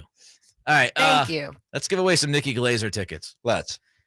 Live Nation has your plug to check out Nikki Glazer on a Good Girl comedy tour coming to the Hard Rock Live Sacramento October 14th. Caller number 9 to the contest line. That is our awesome Folsom Lake Honda hotline / contest line, 1-800-920-1140. Caller number 9 to that contest line, 1-800-920-1140. You get to go see Nikki Glazer at Hard Rock Live Sacramento on October 14th. Caller number 9, 1-800-920-1140. Congratulations to caller number 9 on getting those ducats. We'll discuss the NBA draft and the callback next. Cattles and Ramie. Sactown Sports. It's the Carmichael Dave Show with Jason Ross. Once a week for my reward meal. And generally, what's the end result there? So I roll up the bag super tight and I drive home and I let the dogs out and back in. And then we all go upstairs and I take like the napkins and I make like a little napkin table on the bed. You are a child. And I turn on like whatever show I'm going to watch. And then when I'm done, we all take a nap. You and the dogs. Me and the dogs right there. Are they just watching you eat? 100%. Okay. And they're rude about it. They're like, we had a work week. Long work week of farting and eating. You're the same. That's a great point. The Carmichael Dave Show with Jason Ross. Weekday mornings from 6 to 10 on Sactown Sports. Sacramento weather is brought to you by Folsom Lake Kia. I'm Mark Finan in the KCRA3 Weather Center. Skies will stay mainly clear to partly cloudy through the night tonight. A delta breeze will cool temperatures to the mid-50s by morning. Nice day tomorrow. Sunshine to the breeze and a few clouds. Highs will make the low 80s. Get the latest forecast on the KCRA3 News and the KCRA3 app. Shop Folsom Lake Kia for all your favorite models at low prices and payments, plus low finance rates and zero down deals with approved credit. Go see my friends at Folsom Lake Kia right here in Sacramento for over 20 years. O'Reilly. Protect your engine against sludge and wear with a synthetic oil change. O'Reilly Auto Parts has 5 quarts of Mobil 1 full synthetic motor oil for $35.95, plus get 2 times O Rewards points. Our professional parts people can recommend the supplies you need, including a filter, funnel, shop towels, drain pan, and more. Stop by O'Reilly Auto Parts or visit O'ReillyAuto.com. O'Reilly Auto Parts. There's a right way and a wrong way to fight off mosquitoes. Karate chopping the air in a public place in front of your kids and their friends, Mom, is the wrong way. Using Stem mosquito repellent is the right way. Stem effectively repels mosquitoes by harnessing active ingredients found in plants like lemongrass and peppermint, making it safe for use as directed around people and pets. Stem, rooted in nature, optimized by science, and embarrassment-free. It ignites something inside of you. Lightning and the thunder. It's Thunder Valley's $20,000 20th anniversary cash giveaway. 5 winners on Friday and Saturday nights in June. One very lucky guest wins $20,000 guaranteed. See it, hear it, feel it. Thunder, feel the thunder. Lightning and the thunder. Thunder Valley Casino Resort. Feel the thunder.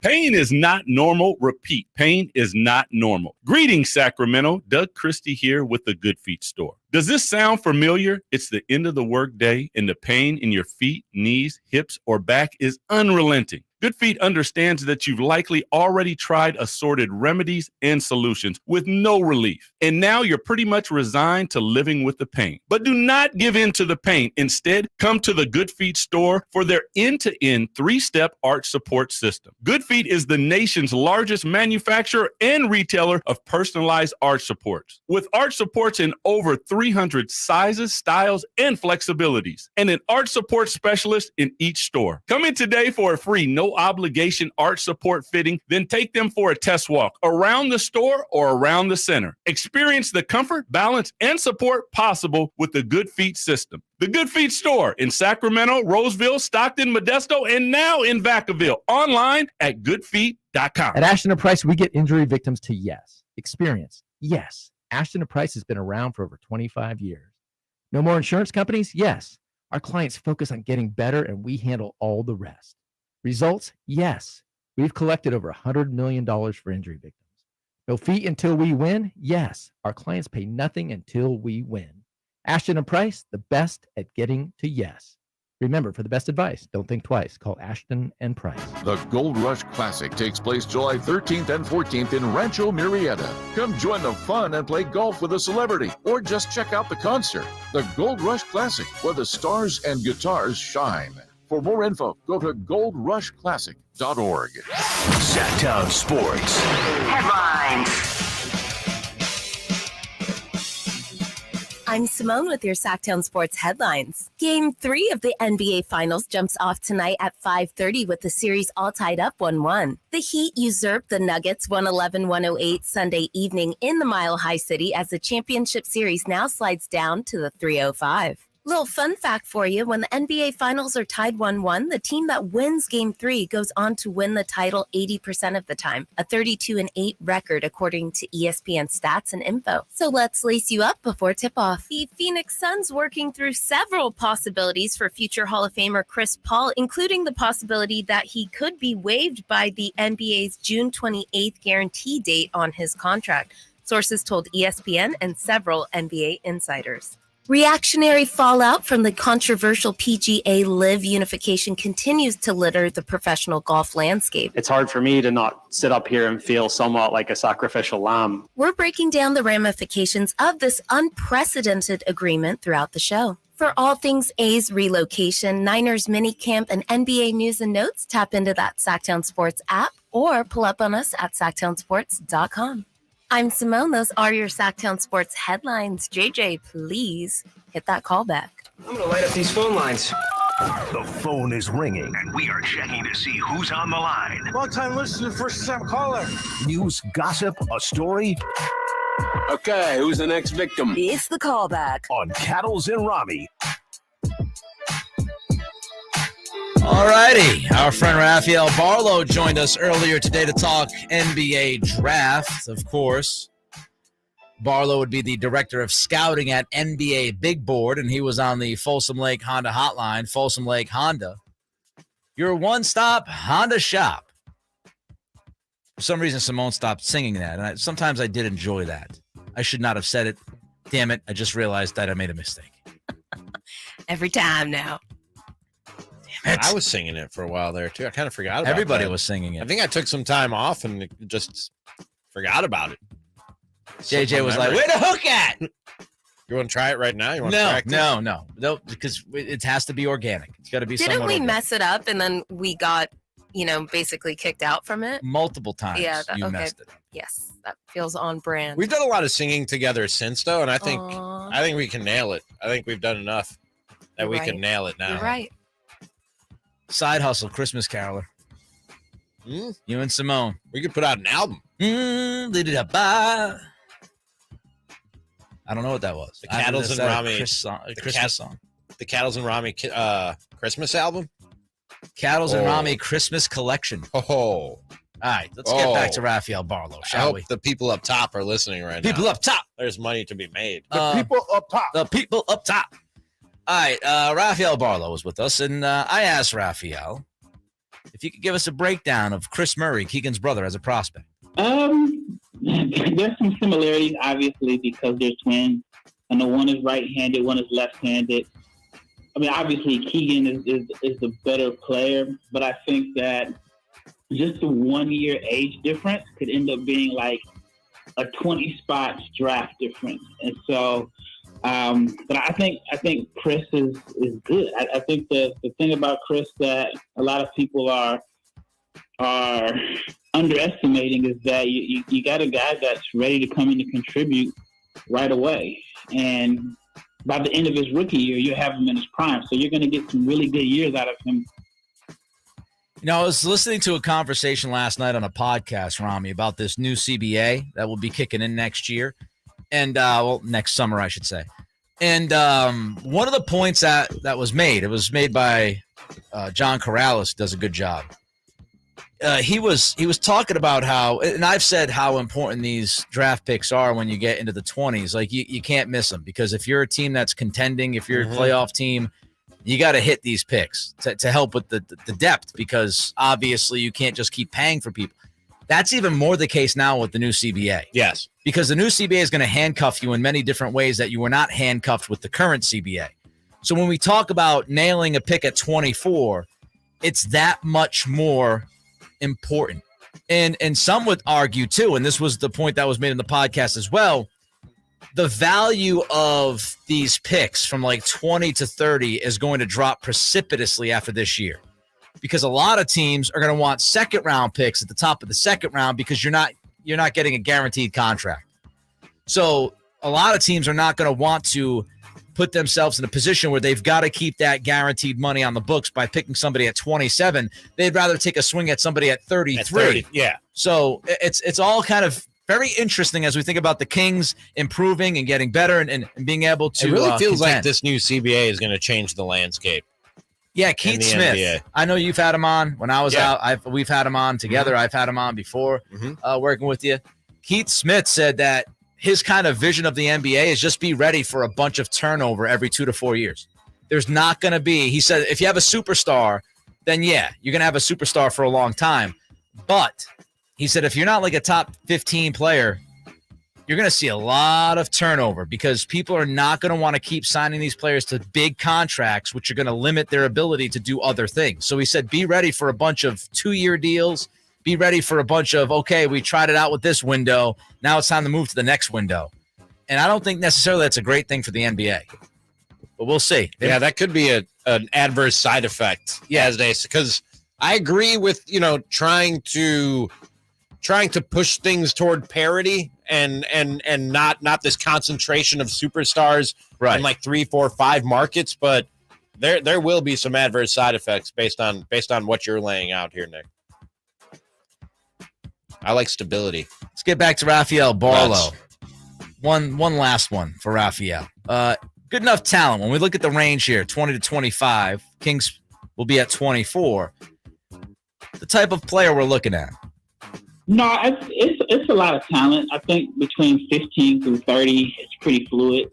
And I mean, if a guy goes 15, it wouldn't surprise me. If he falls to 25 or even 30, it wouldn't surprise me. It's a lot of young wings. I think it's somewhat of a crapshoot in a sense because for the most part, teams are trying to 19-year-olds after like 30 games. So there's going to be some hits, there's going to be some misses, but I think it's a draft where someone could be in the late 20s or mid-20s and they provide the same value as someone selected in the lottery. It's great news for the Kings. It is. If you're going to get the same kind of value at 24 than you could get at 15, sign me up.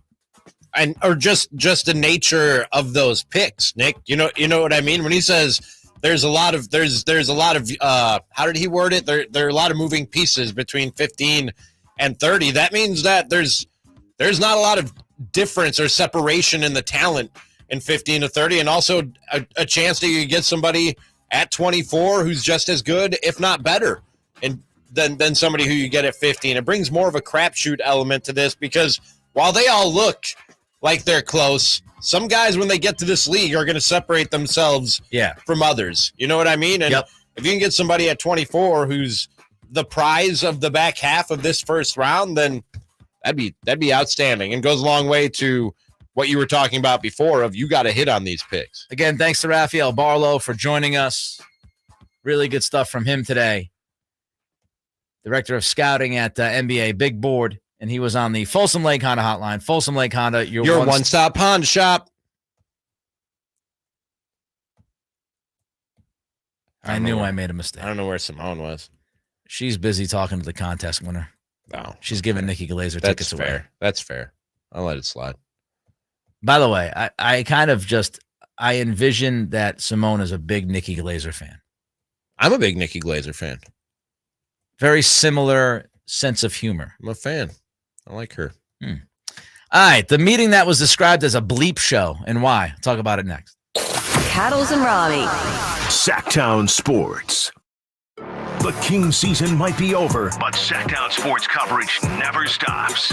Returning is honestly my number one priority. I'm going to be a part of something special. Stay tuned all off-season to Sactown Sports and SactownSports.com for the latest Kings news. Sacramento weather is brought to you by Valley Strong Credit Union. I'm Mark Finan in the KCRA3 Weather Center. Skies will stay mainly clear to partly cloudy through the night tonight. A delta breeze will cool temperatures to the mid-50s by morning. Nice day tomorrow. Sunshine to the breeze and a few clouds. Highs will make the low 80s. Get the latest forecast on the KCRA3 News and the KCRA3 app. At Valley Strong Credit Union, we know that local businesses are the backbone of the Central Valley. Valley businesses deserve Valley support for payroll, credit, capital, and everything in between. Learn about all the benefits of being a business banking member at valleystrong.com. A recent survey suggests we may not know the full story of the Great Resignation. Here's Terry McDonough from Strategic Education. Offering education tuition benefits may be what employers need to do if they're still being challenged by the Great Resignation. 3 in 4 workers with tuition benefits feel valued by their employer, whereas almost half of workers without tuition benefits either don't feel or are unsure if they feel valued. That sense of value translates to employer loyalty. View the full findings at workforcedevelopmentsurvey.com. For the ones who know safety isn't a catchphrase, it's a culture. And the ones who help make sure everyone makes it home safe. For the safety-minded who watch everyone's backs, Grainger offers supplies and solutions for every industry, as well as safety assessments and training to keep your facilities safe and your people safer. Call, click Grainger.com, or just stop by. Grainger, for the ones who get it done. There's a right way and a wrong way to fight off mosquitoes. Karate chopping the air, in a public place, in front of your kids, and their friends, Mom, is the wrong way. Using Stem mosquito repellent is the right way. Stem effectively repels mosquitoes by harnessing active ingredients found in plants like lemongrass and peppermint, making it safe for use as directed around people and pets. Stem, rooted in nature, optimized by science, and embarrassment-free. Folsom Lake Ford has trucks. The F-150s are here. Explorers, Expeditions, and a huge selection of Broncos and Bronco Sports. They're in stock now at Folsom Lake Ford. Shop Folsom Lake Ford, your truck headquarters, right here in Sacramento for your favorite Ford models at good, fair prices. Short on cash? Buy any new Ford with 0 down. Save big with low interest finance rates. Plus, Folsom Lake Ford is paying top dollar for all trades. We want your vehicle regardless of mileage or condition. This could be the best time to buy a new Ford. Check out the huge inventory online at FolsomLakeFord.com or stop by the dealership and see the most recent arrivals. Looking for something special? Give them a call and tell them Doug Christie sent you. Folsom Lake Ford in the Folsom Auto Mall, your trusted dealer, my trusted dealer for over 30 years. FolsomLakeFord.com. 0 down with approved credit.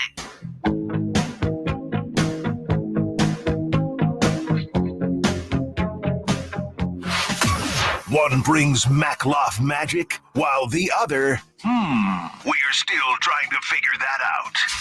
Cattles and Ramie. Sactown Sports. Every move you make, every bond you break. All right, so this is quite the story here. The PGA had a meeting because, of course, they had to. Jay Monahan and PGA golfers, the PGA Tour, had a meeting about the Live Golf merger, and reportedly this thing got ugly. It's got pretty ugly. There are multiple reports out there. I'll give you some of the information here, Ramie. First, Mark Sklabak from ESPN wrote that Australian golfer Jeff Ogilvy told reporters that a player called Monahan a hypocrite during the meeting, which lasted more than an hour. I mean, that's just facts. Yes. Yeah. PGA Tour winner Johnson Wagner told Golf Channel that there was plenty of anger in the room. Quote, it was contentious. There were many moments where certain players were calling for new leadership and even got a couple standing ovations. Calling for Jay Monahan's job, and the whole place started to stand. They're spitting. During Tuesday's meeting with Monahan, several players complained about being kept in the dark during the negotiations. So there's a piece of what happened. Then we get to the Telegraph with more details. James Corrigan wrote, Rory McIlroy became involved in a foul-mouthed slanging match at the already infamous players' meeting. Good for you. McIlroy kept quiet until Grayson Murray, the world's number 227th ranked player, keep that in mind, shouted for Monahan to resign, saying, we don't trust you, Jay. You lied to our face. Ooh. McIlroy yelled back, just play better, Grayson. The girls are fighting. But in a mutinous sounds atmosphere. like a Vanderpump reunion. Hell yeah, Ramie. But in a mutinous Bravo cinematic universe. Trying to push forward. But in a mutinous atmosphere, the world number 3's defense of Monahan apparently did not achieve unanimous approval. Golf Channel first reported the exchange, and another source has confirmed to Telegraph Sport that Murray responded by telling McIlroy to bleep off. Johnson Wagner estimated that the negative/positive split of the room was 90-10. With Monahan coming under siege. There was another report. I saw another quote that just called this meeting a bleep show. That's how it was defined. Not surprised. No, a bleep show. So it's a little bit messy for the PGA right now. Yeah, kind of like the whistle in this game so far for the Nuggets. They're not getting any calls. When you find out via Twitter that you've been lied to, betrayed, that you were put out there to sell the line of these lies and this manipulation. Yeah, I would think things get maybe a little bit contentious when you get behind closed doors and you get to voice how you feel about the whole situation. I would think things maybe get a little bit contentious there. So things not great for Jay Monahan. Some infighting amongst the golfers. Meanwhile, you had Bryson DeChambeau, who was obviously a golfer for LIV. He signed a 9-figure deal with LIV Golf. He was on CNN today. And it was pretty apparent quickly that this was a bad miscalculation to have one Bryson DeChambeau on CNN. Here is DeChambeau with Caitlin Collins on the Jamal Khashoggi murder. Yeah, I mean, look, it's unfortunate what has happened, and that's something I cannot necessarily speak on as I'm a golfer. But what I can say is that what they're trying to do, what they're trying to work on is to be better allies, because we are allies with them. And look, I'm not going to get into politics of it. I'm not specialized in that. But what I can say is they are trying to do good for the world and showcase themselves in a light that hasn't been seen in a while. And nobody's perfect, but we're all trying to improve in life. They're trying to do good for the world. It's about the murder of a journalist. And nobody is perfect. He should have just stopped when he said, I'm a golfer. Yeah. I'm not an expert. Yeah, stop just right there. Stop. Stop, because the answer only got worse from there. I said earlier, I don't know how Jay Monahan goes on the Golf Channel as unprepared as he was for his interview. Who in the world thought, let's send Bryson DeChambeau out there to try and put a good face on this thing, to spin this thing? Who thought he was ready for that question right there about the murder of a journalist for simply reporting on what the Saudi government was doing and how they operate? And that's who you just got in bed with. But hey, man, they're trying to make the world a better place. And nobody's perfect. And they're allies. They're allies. Now, that part of it, you know what? If he just played the card of, well, you know, our government is in bed with them, and we got blood on our hands, too, here in America. Like, that's a more viable answer than what he gave right there of nobody's perfect. You know, nobody's perfect. I want to see that as a murder defense at the next trial. I mean, yeah, I murdered the guy, but I'm trying to make the world a better place. And after all, nobody's perfect. I think people deserve second chances. And, even if it's about a murder, should allow a second chance here. Nobody's perfect. Look, we all make mistakes. Here's the problem.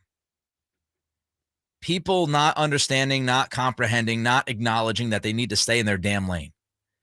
And, when you have a professional golfer go on CNN, I'm not saying every pro golfer is going to get eaten alive, but there is a probability that you are going to get eaten alive at some point. And Ramie, all you need, DeChambeau could have been excellent for the other 5 minutes of this interview. The damage was done. That 30-second clip we just played you was enough to ruin him. It's so dismissive. It's so dismissive of a murder. Of course, of a government-sanctioned murder. Yes. Of a journalist. Yes. And a gruesome one at that. I won't get into the details of it. We don't need to. But a gruesome murder at that. Just trying to improve, trying to get better. And he has the gall, the audacity, the temerity to say they're trying to make the world a better place and nobody is perfect? It's clear what they're doing. And it's been written about. It's been talked about.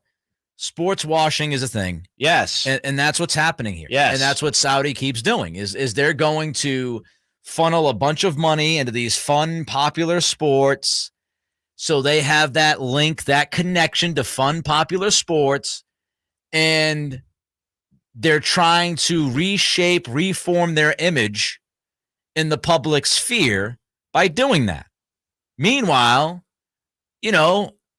business is being conducted. And so it's just DeChambeau's agent has to step up and say, Bryson, don't go do the show, man. Don't do it. Do not go do that show. Here was DeChambeau on the 9/11 victims' families not agreeing with the move. Well, I think we'll never be able to repay the families back for what exactly happened just over 20 years ago. And what happened is definitely horrible. And I think as time has gone on, 20 years is passed, and we're in a place now where it's time to start trying to work together to make things better together as a whole.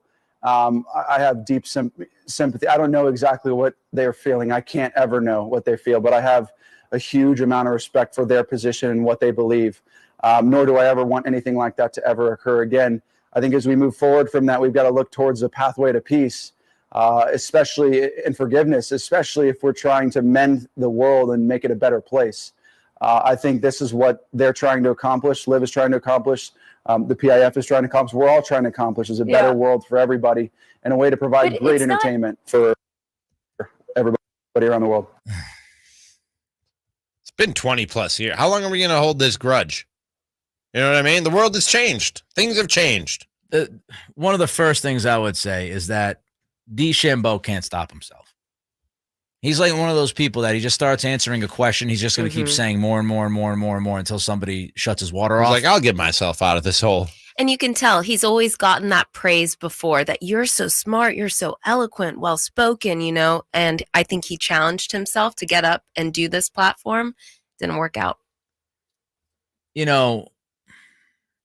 It's not he said one word that would drive me nuts: belief. It's not a belief from these 9/11 families. Like, it's what you said. It's what was done. That's a new tactic, though. People, you'll state facts, and people will go, "That's just what you believe." No, these are actually facts. This is what happened. This is what is happening. It's not what I believe. Yep. Monahan's look stupid. DeChambeau's look stupid. You got a bunch of golfers yelling at each other in meetings. But it's good for the sport. It's great for golf. And they're making the world a better place. And hey, Nick. Yes. You were great today, but nobody's perfect. Nobody's perfect. Trying to get better, Ramie, every day. Every day. Thanks to JJ Simone. Great stuff. Ramie, good stuff. Thank you. Back tomorrow on a Thursday. Full 4 hours, of course. Until then, Scattles and Ramie, Sactown Sports. You sure? You know we got your back like chiropractic. If that do you dirty, we'll wipe her out as in detergent. Now hurry, go on to the altar. I know you ain't a... Remember what I taught you. Keep your heart 3